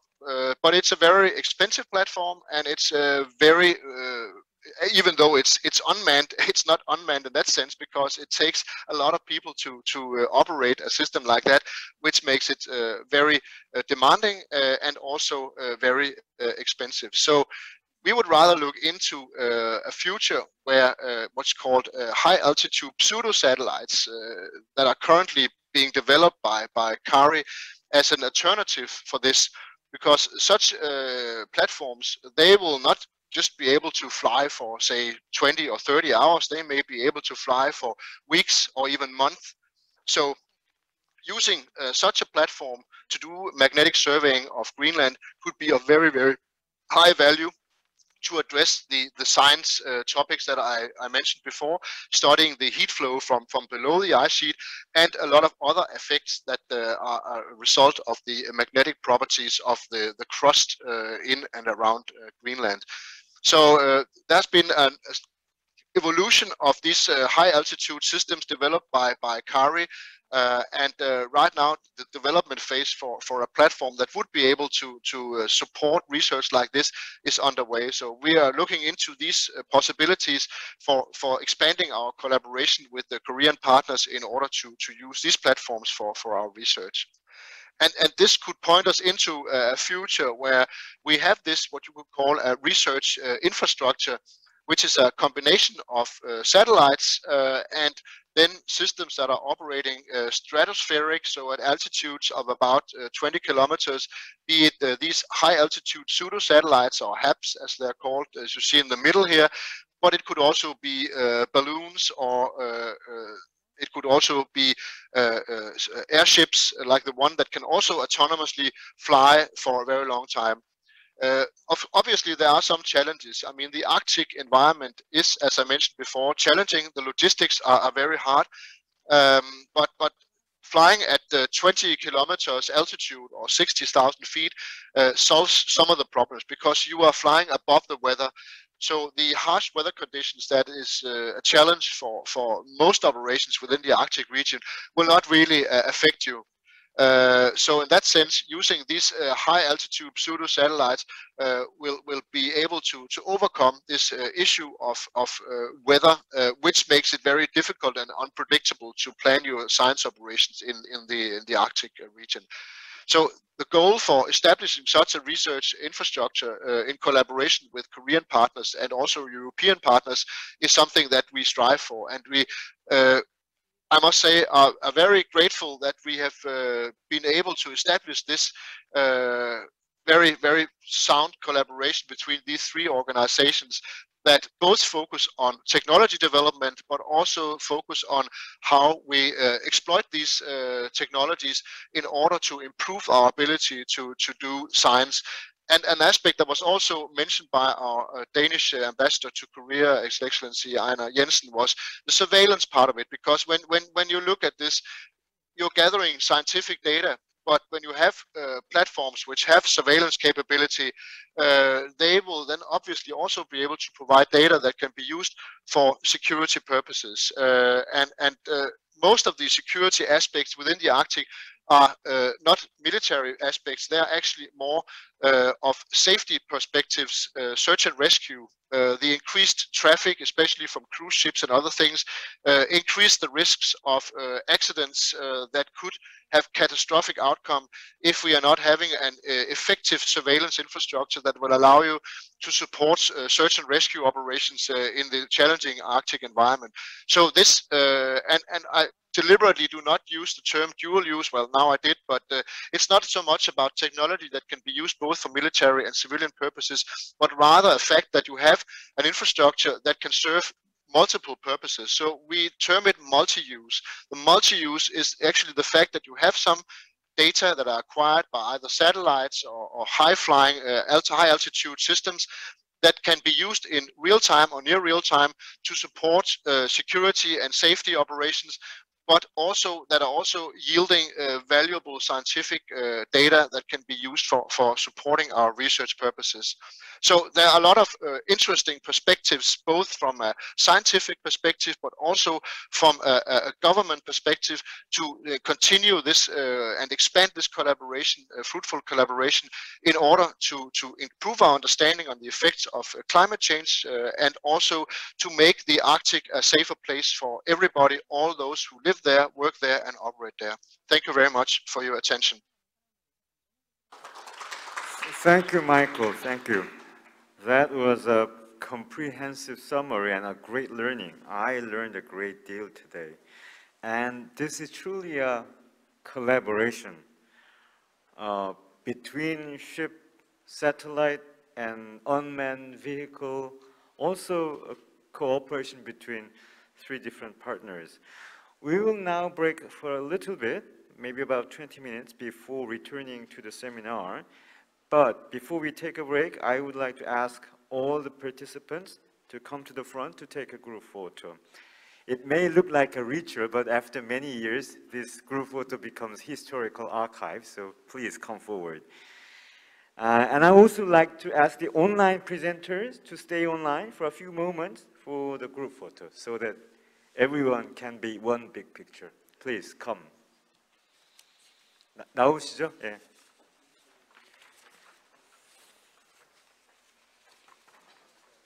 남는 건 사진밖에 없습니다.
Thank you. Thank you, participants. For the next 15 minutes or so, we will look ahead to 2050 and discuss what opportunities and challenges lie ahead of us in terms of international Arctic science cooperation. Four panelists are joining us today: Dr. Hyunchul Kim and Dr. Hyung-sul La from Korea Polar Research Institute, and Dr. In-sung Hwang from the Korea Aerospace Research Institute, and Mrs. Susan Karine Guiones from the Royal Norwegian Embassy in Seoul. Today's moderator will be Dr. Jan Gunnar Winter. Jan Gunnar is a former director of Norwegian Polar Institute and longtime friend of COPRI, and he was actually there as the director when we opened the cooperation office in Tromsø. Jan Gunnar, Dr. Winter, the floor is all yours for the next an hour or so. Thank you. I can't be with you, but I'm very glad that I can meet you nevertheless, even though it's digital. We will now discuss scientific collaboration, and we will look ahead. And we have four excellent panelists. And the way I wanted to kick us off was that each one of them, so we can get a little bit acquainted to the panelists, will briefly tell who they are and also what experience they have on international collaboration. So I will call upon Dr. Hyun-chul Kim from COPRI first, and a couple of minutes, and then go on the rest of the list.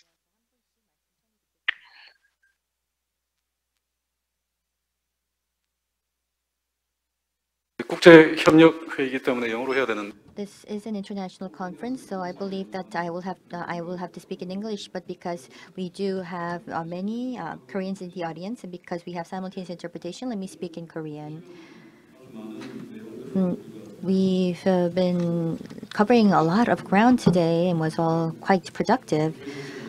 And as the moderator has mentioned, I would like to briefly introduce myself. I'm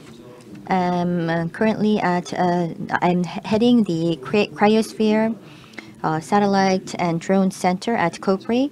I am particularly involved in Arctic observation by utilizing these various communications drones systems. And there were many areas that we've conducted joint research with Norway and Denmark, and I would like to also share with you what we can do in the future in terms of Arctic cooperation. Of course, there are many things that we can do, but if you think of the Arctic region, it's not an area that can be studied or researched by a single country. That's why international cooperation is key. And all of this international cooperation is not something that's driven top-down from the government. It starts off with the researchers or scientists with their goals and objectives, and you can see that research should take place in a bottom-up process. And I believe that all of the presentations today started out in such a way. That's how it was conceptualized. And if I may share with you some of my experience in international cooperation, the Mosaic program for one. I was the only sole representative of Korea for the Mosaic program, and I've actually involved and contributed in remote observations and remote exploration. And Interos is another project where the PI is Norway, funded by EU, and in this Interos program, I was the Korean representative. And from 2019, we've been based on the efforts of Korea and institutions. We've been conducting research on Greenland based on the Korea-Denmark partnership, and with the Norway as well as Japan, we've been conducting various research activities.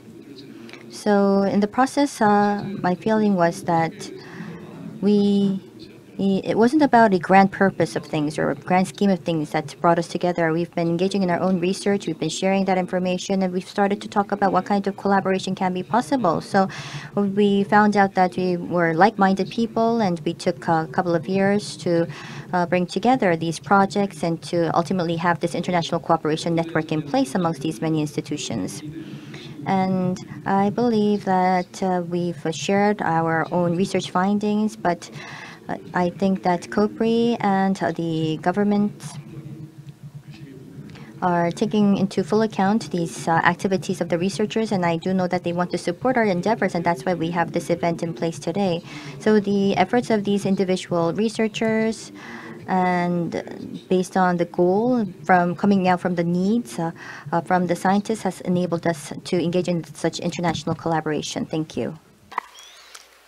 Thank you so much, Dr. Kim. Then I will turn to Dr. Sulla, also from COPRI. Please, the floor is yours. 네, 안녕하십니까. Good day. I am Nae Hang-sul of COPRI. I'm not sure if you have heard of the subsea 그리고 이제 해양 포유류와 같은 acoustic system to look at the distribution and habitat changes of the fish.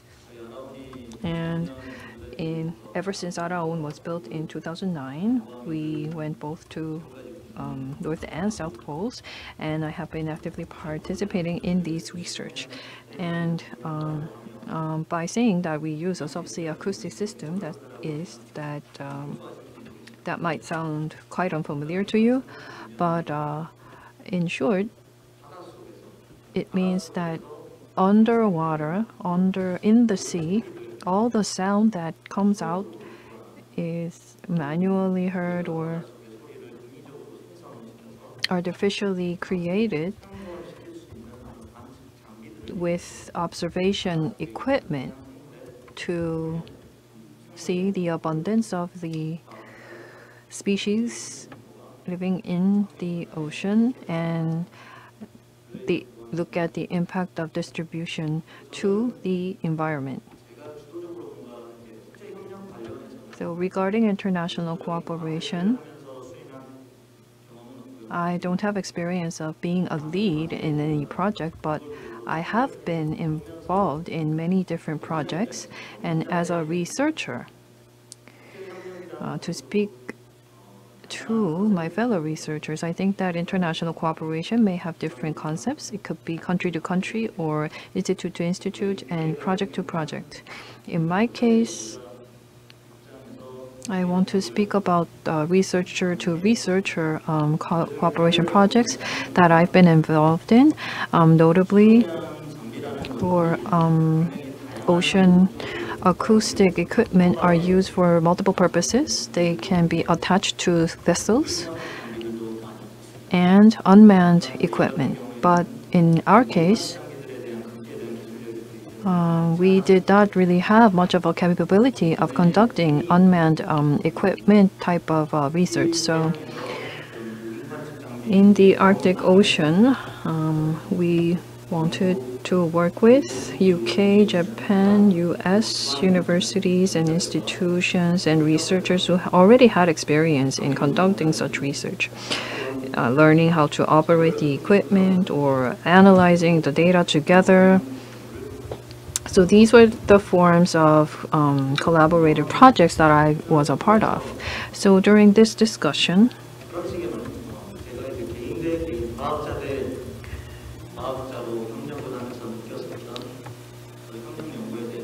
about the cooperation that I experienced as a researcher to researcher collaboration, I think I can share my views. Thank you. Thank you so much. Then we turn to the third panelist, which is Dr. In-Sung Wang from the Korean Aerospace Research Institute. Please. 예, 안녕하세요. Hello everyone, I am Hwang In-sung from Korea Aerospace Research Institute, or KARI. So as you can see from the name of my organization, I am a researcher, an engineer researching aerospace. And I'm pretty sure that I'm the only layperson in terms of Arctic studies. In aerospace, I'm particularly focused on drone research. As you know, drones are, you're probably used to the small scale systems. However, there are also hundreds of kilogram large scale drones, and that was mentioned by DTU. There are also many drones that fly high altitudes and ultra high altitudes, and there are sensors that will enable that, and the systems that will monitor the drones. So this is also my area of research. If you think about the drone system, it can actually help you generate an output based on specific goals and objectives. And I think that the researchers, when you do engage in Arctic studies, if you do have a certain demand, if you need a certain endurance, a certain circumstance or context, so based on the requirements, we develop, engineer such drones and have that fly over the areas that you want to cover. So with regard to Arctic studies, I had actually one experience in international collaboration in Arctic studies in 2017 with DTU Space and with our co-host COPRI. There was a joint research project with Korea and Denmark, so I was involved in that project. And from 2017 to 2019, we put together a research project. And in 2021 September, due to COVID-19, there was a delay. However, we went to Kangerlussuaq of Greenland to take part in Arctic research for the first time. So as a drone engineer, I am here, and of course I just had one instance of international cooperation of Arctic studies, but I would like to share with you my experience in that instance. Thank you. Thank you, Dr. Wang. And then, last but not least, we will have a perspective from an embassy. So Susanne Karine Jønnes from the Norwegian Embassy in Seoul, please. Thank you very much. First of all, I want to say that I'm very pleased to be here. This is the second time that I take part in the Arctic Partnership Week. And I have to say that I'm really positively surprised about how much research cooperation is going on between the Republic of Korea and Norway. It's not only the topics that we have heard about today, climate change, ice thickness, and so on, but also marine littering governance and governance in the Arctic in general. And I think it's very clear that for Norway, the Republic of Korea is a key player when it comes to increasing the knowledge of the Arctic. And I'm a diplomat, not a researcher, but I want to bring up one example of international research collaboration that is very important to Norway. And that is from my previous role when I was working in the Ministry of Fisheries and took part in the joint Norwegian-Russian Fisheries Commission, which takes place every year to manage the joint fish stocks in the Barents Sea. And in this commission, researchers are part of the delegation every year. And I would say they play a key part not only in, of course, assessing the different alternatives that are on the tables and giving advice to the negotiators, but also because they every year go on joint research cruises together. And through that, they build up special bonds and trust together, which I think plays a key role in why those fisheries negotiations have been so successful, and also the reason why we can say that we have the best managed cod stocks in the world in the Barents Sea. So I think that's just an example that it really illustrates how important research cooperation is. Thank you, Susanne. And the word trust that you mentioned is really key, I believe strongly. So now we will look into the future, but I thought it could be smart to just use a few minutes looking back in order to identify good or bad experience, lessons learned that you have had, because that can be very useful when we are identifying our goals for the future. Now, the really tricky part with this is that I wanted us to have a dialogue, so I would like you to take the floor without me pointing every time. So if you are able to make it smooth, short interventions, and also seamlessly over to the next one, that would be perfect. If not, I will have to point. So, are anyone that would like to share with us some lessons learned? And as I said, good or bad. Bad is also very important, that you had from your experience when it comes to scientific cooperation. The floor is open. Please go ahead. 제가 먼저 말씀을 드릴게요. Let me go first. You've mentioned a very important question. So when we engage in international cooperation, we all have the will and determination. We have that passion, but it's very difficult to put that into action. So at the end of the day, scientists, whichever country they may be from, they all have the same mind. If they come together under a goal, it seems as if everything has been accomplished. So I believe that frequent in-person meetings would be critical in the process. Well, with regard to research, of course, it's easy to engage in joint research. However, there are time restraints, spatial restraints, and also the funding restraints. And one of the major challenges that I felt in Arctic studies is that the pandemic, COVID-19, there are some externalities that we cannot control. Because in the past, we were able to spare some time out of our schedule. We were able to host meetings and conferences to make suggestions and try to engage in ways to put into action. So we had a list of homework, things to do, and we went back to our countries and discussed how we can make this a reality. However, right now, even if we do have the will and determination, because of COVID-19, it's very difficult to take into action. So one of the alternatives were these virtual and online meetings. But as you know, international cooperation is not that effective under a virtual format. Of course, if we do have all of the basic foundation, if all of the members are very well aware with one another, if they're acquainted, of course, the online setting would not be a problem. But if we want to kickstart international cooperation, we really need to have people meet in person, face to face, to build that relationship, and we can devise a plan in the process. But then, let's say that if there are cases where we can actually visit the site, the Arctic region, it's quite a pity.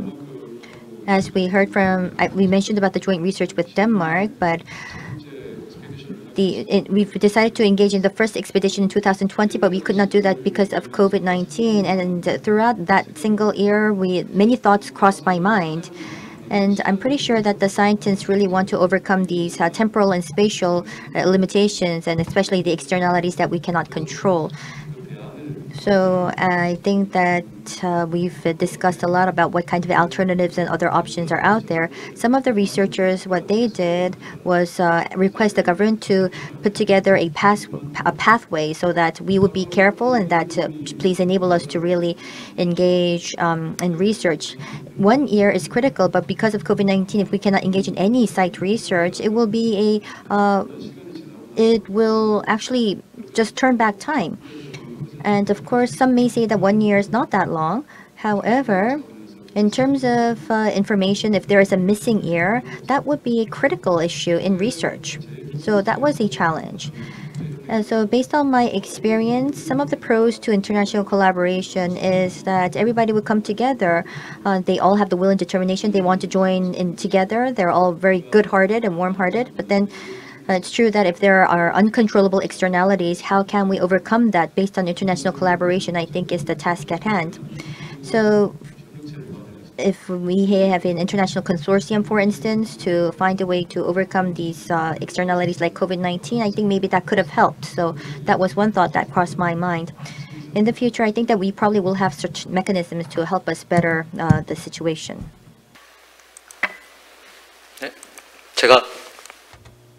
I would like to follow that. Most of the time I spend on the vessel in Antarctica and in Arctic. In the Arctic, I go to those two different places, 2-3 months in Antarctica and about a month and a half or 2 months in the Arctic. So that's my life. Using Araon, I have worked with international partners for collaborative projects.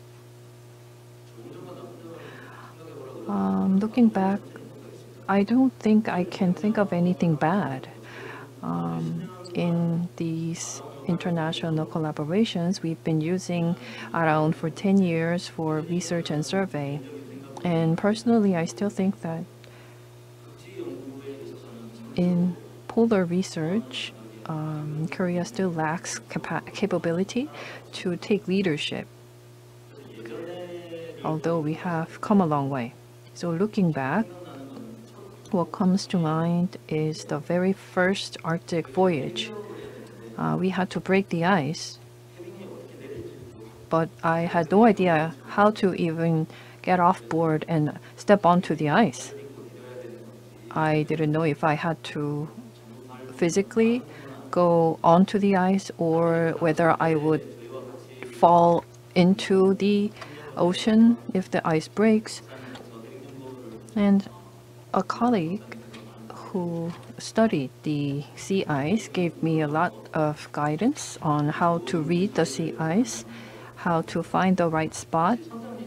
And even the captains of the vessels were there for the first time in the Arctic. Anchoring in the ship into the ice was a first-time experience for them, probably. So we talked to other researchers with more experience and found our way through. So I think that cooperation can be relative. There are those who have experience in Arctic research, mostly from advanced nations. And when we were first starting off, well, there are still countries that are just starting now. So depending on which country or which institute you work with, I think that the nature of cooperation can be slightly different. So for those countries just starting off in their Arctic research, then I think that it's better to work with those with more experience, and they would be able to get a lot of help along the way. So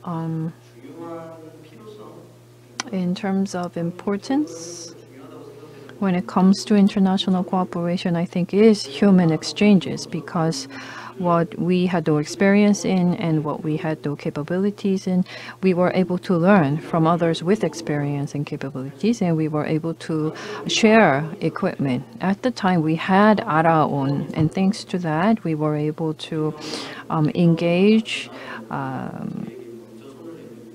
other countries who had much more experience in Arctic research, who actually reached out to us to conduct joint research together. And also exchange of information on science and technology. So I think in the field studies in the Arctic, I think experience is most important. So sharing experience and the know-how and information, forging cooperation is the biggest strength in field surveys and research in the Arctic from my experience. I really cannot think of any bad experience that I've had. Thank you. 저도 한 말씀을 드립니다. If I may also add, so international collaboration is quite similar to that of aerospace and Arctic studies, because if you want to build together an aircraft, there's a lot of collaboration, whether it be Boeing or Airbus. Even the top companies, what they have to do is involve many governments, institutions, and companies. So that's how we conduct our international collaboration. And I believe that in terms of Arctic studies, you will have to share the infrastructure, the equipment, the facilities.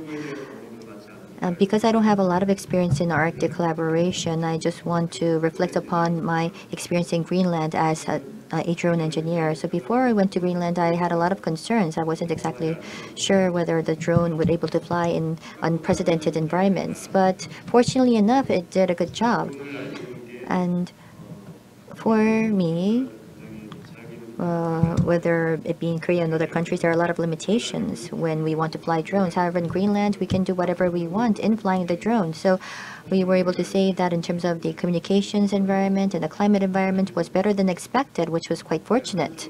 But of course, there was a con to it, which were a disadvantage, where if you look at the drones, and other devices, it all has to run in an internet environment. However, in the polar region, especially in Greenland, we could not connect to the internet. So the drones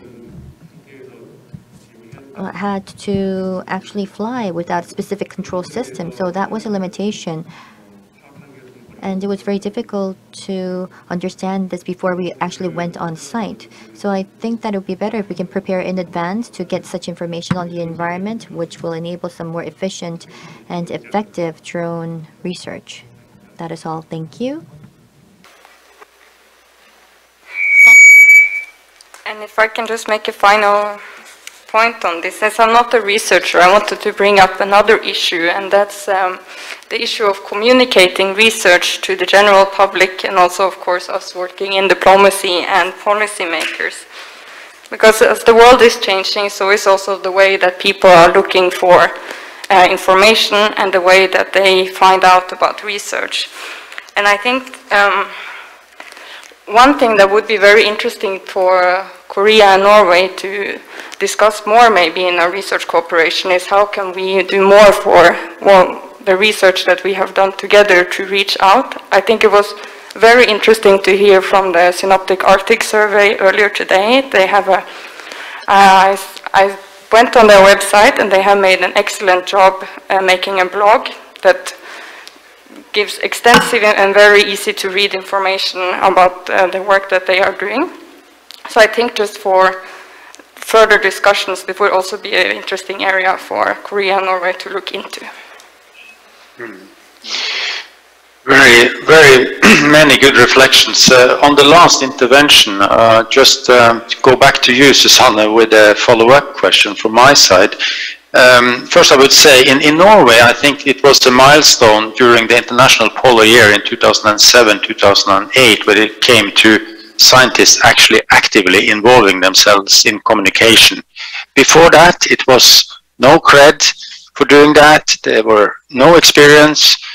Scientists avoided it. It was not fun, and there were no money for doing that. But during the International Polar Year, we actually made specially earmarked funds for science communication, and that changed the game in Norway. And now I could see then from some distance that scientists started to like it, and they got experience, and then they communicated science to the public and also to stakeholders. But from your perspective, Susanne, the science diplomacy dimension, how important is it? Has it developed, improved?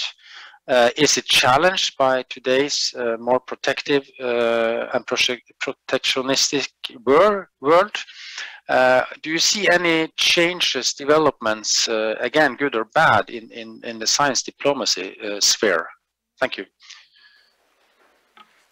I think one big challenge for Norway is that, well, no, I think not only for Norway, but for all countries, is that we have a lot of misinformation. We have so many different sources of information, and we also have, we also see that we have less trust in many parts of the world, and of course that, when communicating research or communicating facts and knowledge, is making it much harder to reach out. So, so I think how to better actually communicate important messages, such as, for example, what we have communicated today on climate change, and what do we know about climate change, what do we know about how it's impacting the rest of the world, both the weather in other systems, in other countries, and climate in other places, and so on. Important questions like these, I think there is a need to do more for that information to come out to both us working in diplomacy, but also the wider public, because they are very important for these questions too. Thank you. I would like to change gears a little bit. I heard basically two main messages from this intervention we had, that the experience being in the classroom is highly important, and sharing knowledge, because we need a mix of theoretical and practical experience. I will save that part for a little bit later, but I will turn to the meeting rooms like this one, and would like to ask you about some of your thoughts around the bodies we have for scientific collaboration internationally, where we meet in the meeting rooms like IASC, SCAR, Arctic Council, this forum, and many others. We heard that the COVID situation is of course hampering this, but if we kind of look beyond the pandemic, what is the importance of this kind of collaboration? And would you also dare to give some hints what you think are the most important meeting rooms for us as scientists? The big rooms like IASC and SCAR, or the smaller ones where we are more practically oriented? I guess the answer is we need both, but I am really trying to drill into the balance of it. Do you have any thoughts on that? Please, go ahead.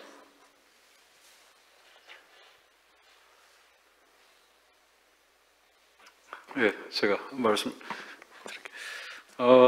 뭐 지금 다 같은. Well, I think that we all have the same concerns when it comes to international collaboration. There are a lot of activities that we want to engage in, but if you see here, we have 4 panelists and the 4 speakers that spoke today. Of course, it cannot cover all areas of the Arctic, and we cannot be the sole representatives of any Arctic studies and collaboration. So I think that it's important to spread this information, disseminate this information, and gather all the different thoughts and wisdoms and insights together. And if we can do that, I think that we can strike the right balance. And in terms of taking action, I think that it really will help if we can disseminate more information and share more information. I know that right now it's about our small experiences and stories that we've experienced. So this could be personal, but then again, I think that it all can be a good starting point in the future to kickstart a bigger collaboration. So it's a little bit off from your question, but if I may share with you my future plan that I have, I think that the Arctic Circle, especially if we look at it, one country cannot govern everything or deal with all of the aspects of the Arctic. And as mentioned by Dr. Oyvind Pasche, there are international collaborations that are already in place, and the SAS, IASC, SCAR, there are, well, many things that we have to do together. These meeting rooms are, of course, necessary. And Korea is contributing to that cause. We have a plan to engage in this research based on our next generation research icebreaking vessel. And there are the various programs. We have the programs in Europe and as well as in the US. But I think that what happens is it may be ignited from one single country, but then it's about having members from across the world, the many scientists, to fill the gap in the process. So that's what science is all about. And I think that this is about how we can strike the right balance. So if I may share with you my plan, because the Arctic Circle is so vast, there are many in situ measurements and monitoring that is being done with many countries. However, if you look at the remote sensing, satellite observations, we need continuous collaboration. And even if we, let's say that we have a certain country in the lead, that's not the end of it. We need to continuously follow up on our findings. If you remember the morning session, some said that satellite data lacks the resolution. However, I think that, as Dr. Yang has mentioned, in the case of the survey on the Arctic Sea, if we can collaborate with them, we will be able to improve upon that. So what I want to say is that rather than trying to strike a balance between, let's say, 2 factors, I think that it's about understanding each other's plans and try to coordinate these plans, and to have the willingness to coordinate. That, I think, is what we need in the future.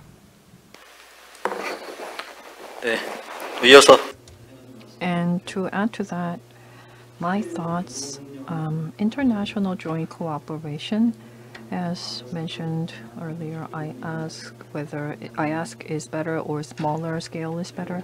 Well, I think that, of course, both should be done hand in hand, in parallel. because they both serve different purposes. IASC and other large-scale projects,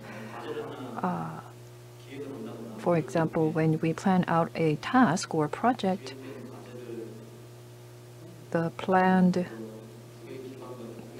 task, if we want to share the task with other nations, then it's easier for us to do so through IASC. The observation, achievements or results or data, planning out our action on those data in a micro manner would be done better in a smaller meeting. So both have benefits. But the consideration that must come first is that when you say international cooperation or joint cooperation, that means two different entities sharing ideas and generating synergetic effects. The purpose of the research and the direction and the viewpoint towards the research must be on the same page. So we must first be on the same page, and then each entity should clarify their own objective for research, and then look at what my team can do, what kind of capabilities we can contribute, and what we lack. So both sides need to understand their own capabilities and shortcomings, and then talk to the partner to clarify the roles, responsibilities, and what should be presented from either side. So we need to have a clear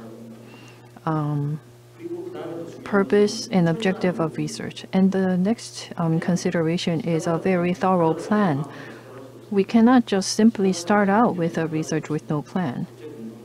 International cooperation, like Mosaic, as you heard many times throughout this week, it is the largest ever observation on the Arctic.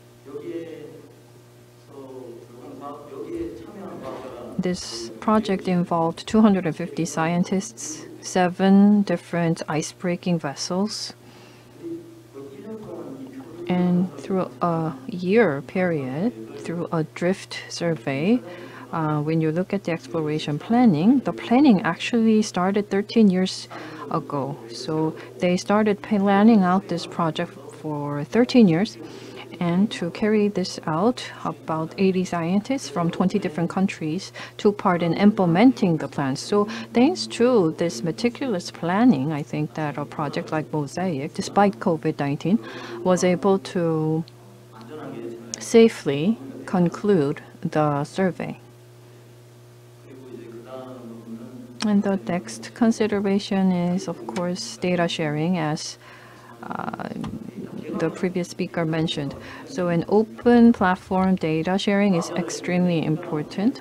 This can be a sensitive matter to scientists. However, by sharing data, we can share better results, and you can gain fresh eyes that you cannot think of on your own. And trust is, of course, most important, because everything is, in the end, done by humans. So whatever you do, you can talk out your differences. You can trust one another as you proceed for a good, healthy, cooperative relationship. Thank you. Thank you so much. Time is running, and I will now, in a minute, turn to campaigns like Mosaic, but also others, as useful tools for achieving both science, knowledge, communication, but not at least collaboration. But before doing so, I was asked here on the chat if Eivind Påske could comment on what has been said. And please, Eivind, relatively short, the floor is yours.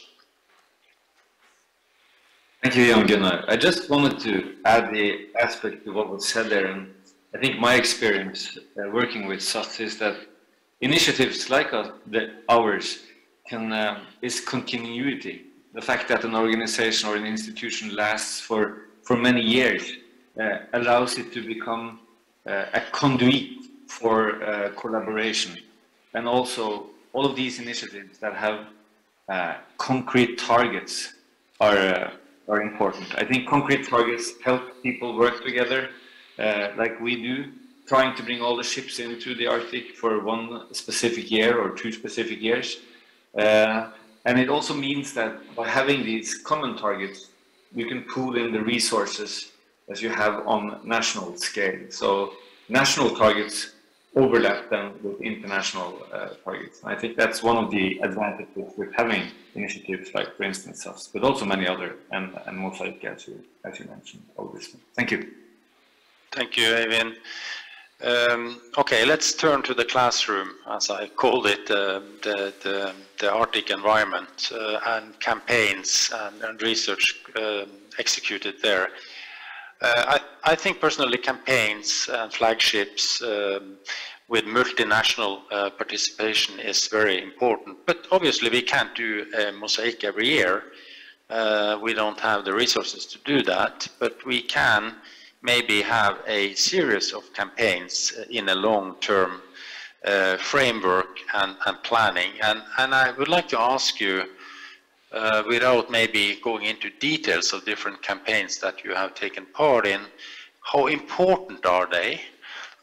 Because I could take the counter argument saying that all the money goes into a campaign and we are losing the power when it comes to monitoring or more basic research. I mean, there is always a balance between the high-profiled and very costly initiatives and what we need to have running all the time. So our campaigns, I'm trying to be the devil here, also introducing some challenges.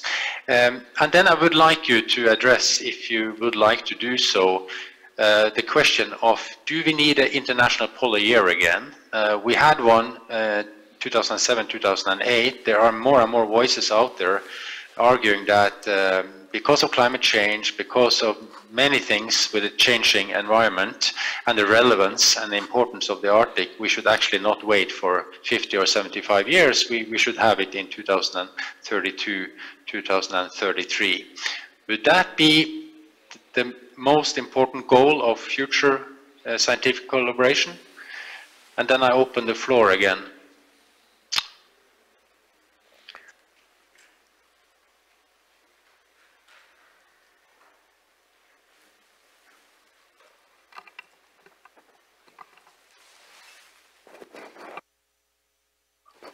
Can I only say a few words? Go ahead. Yes. I have heard very carefully the discussion we just had. If I could try to crystallize a little bit out of the deliberation, first, write down the common goal. It's not just understand the common goal, but write down specifically the common goal.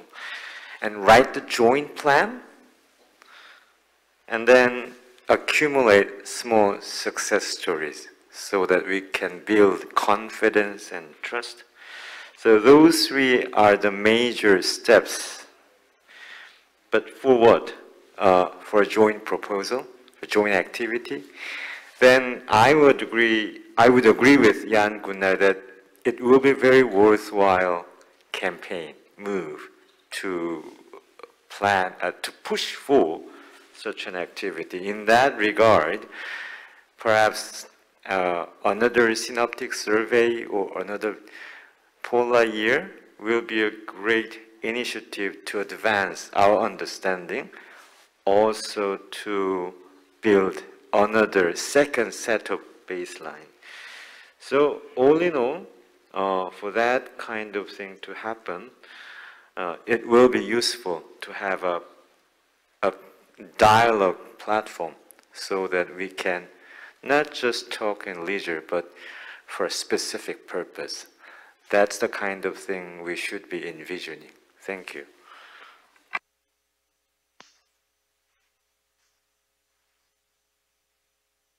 Are there others that would comment on this?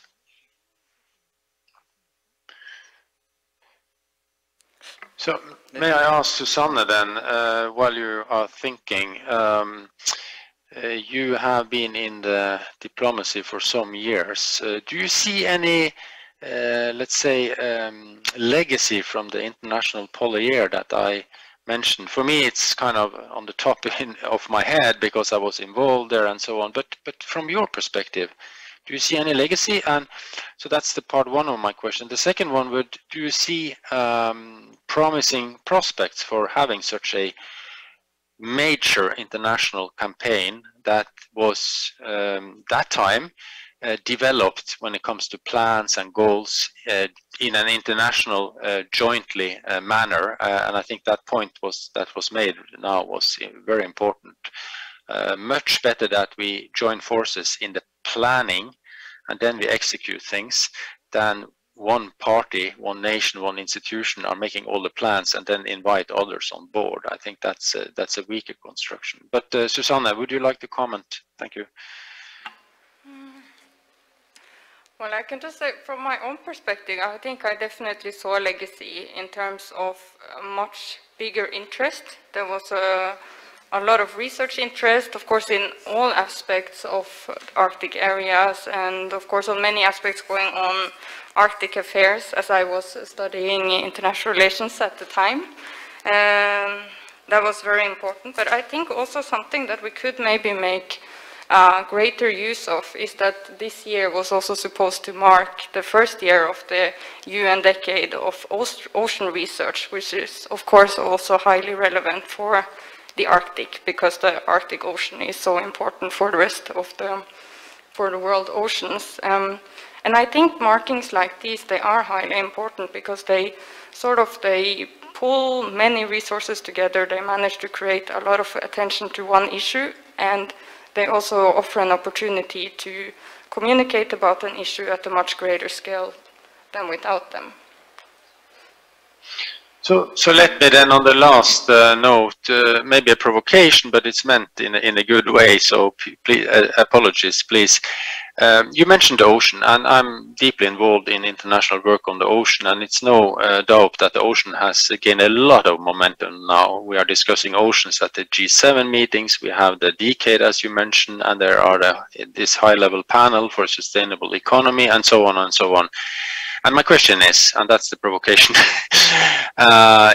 with a smile, have the polar community been too weak in coupling polar and ocean for strategic and also, of course, scientific reasons? Would anyone like to address that one?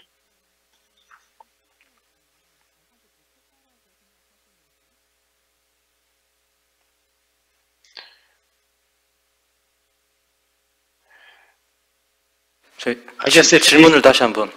Sorry, go ahead. Could you rephrase your question? Yeah, so let me share with you my opinion. Maybe it makes it easier because I'm not, as I said, on distance. Humor and provocations are probably very difficult, but it is meant to be constructive. Oceans have gained a lot of momentum, scientifically, yes, UN decade and so on, but also politically. And we have the World Economic Forum, we have the United Nations, we have this high-level panel for sustainable economy. We discuss this at any major meetings like G7 and so on. And oceans has become the center, in a way, of a lot of discussions internationally. And here we are within the scientific and political and the interface between them sphere. So my question was, the polar community, of course, we deals a lot with oceans, needless to say. Have we been strategically not clever enough to couple the two in our communication and in our plans and discussions and dialogue? We talk about polar, but do we also emphasize the ocean dimension of the polar enough? Thank you. 제가 약간 말씀드릴까? If I may comment on that. So you've mentioned about that interconnection of polar and oceans, but my personal opinion is that in polar research, there are many domains, but in the case of COPRI and in Korea, it's true that we try to find more links in ocean, in the polar sea. And I'm sure that we all have different opinions, but my personal view is that considering that we do have, we are in a global system, this ocean element, I think, is critical when we want to find common solutions. And once we couple polar and ocean, there can be many areas with regard to the polar, including the atmosphere as well as land, and I think that there could be further collaboration in the process. So I think that the starting point could be connecting polar and oceans to induce more international interest. So I think it's a good starting point to range this out to other areas as well. 지금 질문과 그 And to combine both questions, I think that when it comes to the polar area and the ocean, and interest in the ocean, the importance of the ocean, the public interest, of course, promoting the ocean and the polar region, I believe, is absolutely important. Our outreach would be very important. So in that sense, a large campaign such as the Mosaic is needed from time to time, because we all know that the CAO is important and there are rapid changes taking place in the CAO. We all agree on that. I think we have a consensus and the public agrees. But an agreement, of course, can be shown by words and intent. But to determine the impact, we need to act. And so with such a large campaign as Mosaic, and by demonstrating such a large-scale campaign and showing to the public how this is done, we can raise interest and awareness, and that is why campaigns are important. Maybe we can determine the cycle of such a campaign, but if we can make such a campaign on a regular basis, that would be also very good. Thank you. It's a very interesting discussion with a lot of reflections and dimensions, and I would have loved to be with you and discussing this much more. Of course, we will do that in the future. I'm certain we will get a new normal, which allows for more physical meetings. The plan, as far as I have understood it, is that we should end in 3 minutes before the closing remarks. So I would like each one of the 4 of you to have a final statement, whatever you wish to say, as the highlights and the most important things that you think is necessary and is we should have focus on when it comes to scientific collaboration in future. And I will follow the order that we started out with. So Dr. Kim, if you would like to start. 네. Yeah, so there can be many views and opinions, but if you look at the international trend, we mentioned about SAS, SCAR, as well as IASC, but you can see that issues are all cross-cutting. So at the end of the day, everyone here today, I think the wisdom and the knowledge has been shared, but of course there is even more than that. And so I think that we need to collaborate further and also think about the cross-cutting collaboration aspects that would be necessary. In terms of international cooperation, there are many programs. And if you look at the program, depending on the discipline of the lead, the target would be different. But in terms of the domain and the time spent, if we can somehow find a way to harmonize that, I think that we can find an efficient way to conduct international surveys, for instance. So IASC and SCAR, for instance, they have huge campaigns, but there are also small programs in between. So maybe we can gather or couple or combine these small, mid-sized programs together to engage in further harmonious cooperation. International joint cooperation in a general trend throughout modern science. In particular for the Arctic, and the polar science is a large-scale science, and not one single institution cannot conduct all the research on its own. But rather than an external cooperation, of course, it's important to build substance internally. So before pursuing international joint cooperation, we should take stock of our own capabilities, where we stand, what kind of capabilities we lack, and what we have should be done first, so that international cooperation and internal substantiation can be done together. Thank you. 저는 이번에 For me, as I was engaging in joint project with Korea and Denmark, rather than reading multiple papers, I think that the first-hand experience is actually much more useful than just reviewing literature. And I was able to see that the drones can actually be involved in many areas. The drone engineers, drone companies in Korea, because they did not have the experience, they weren't able to involve themselves in such a discipline. So since we've actually kickstarted this collaboration, I hope that we can take part in various Arctic studies, including with that of Denmark as well as Norway. So I hope that we can engage in some further drone research with all of these countries, understand your demands, cater to those demands, and engage in some fruitful Arctic cooperation. Thank you.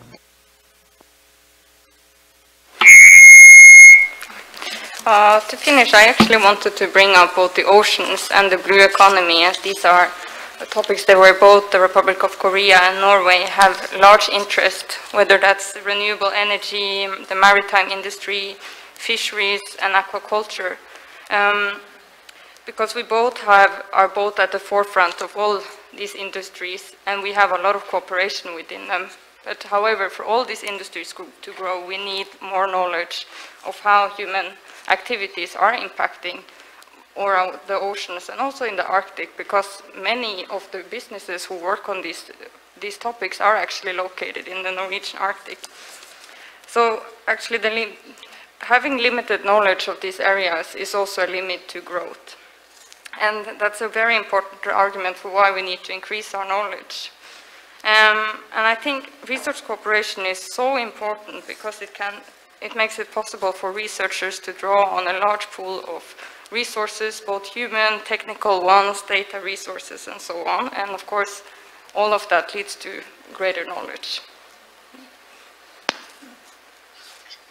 Yeah, thank you everyone, to the organizers, the panelists, and others in the audience, both physically and digitally, and thank you for allowing me to moderate you. That was my sincere pleasure.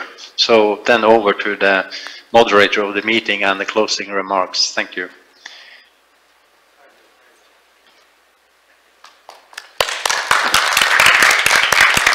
Thank you.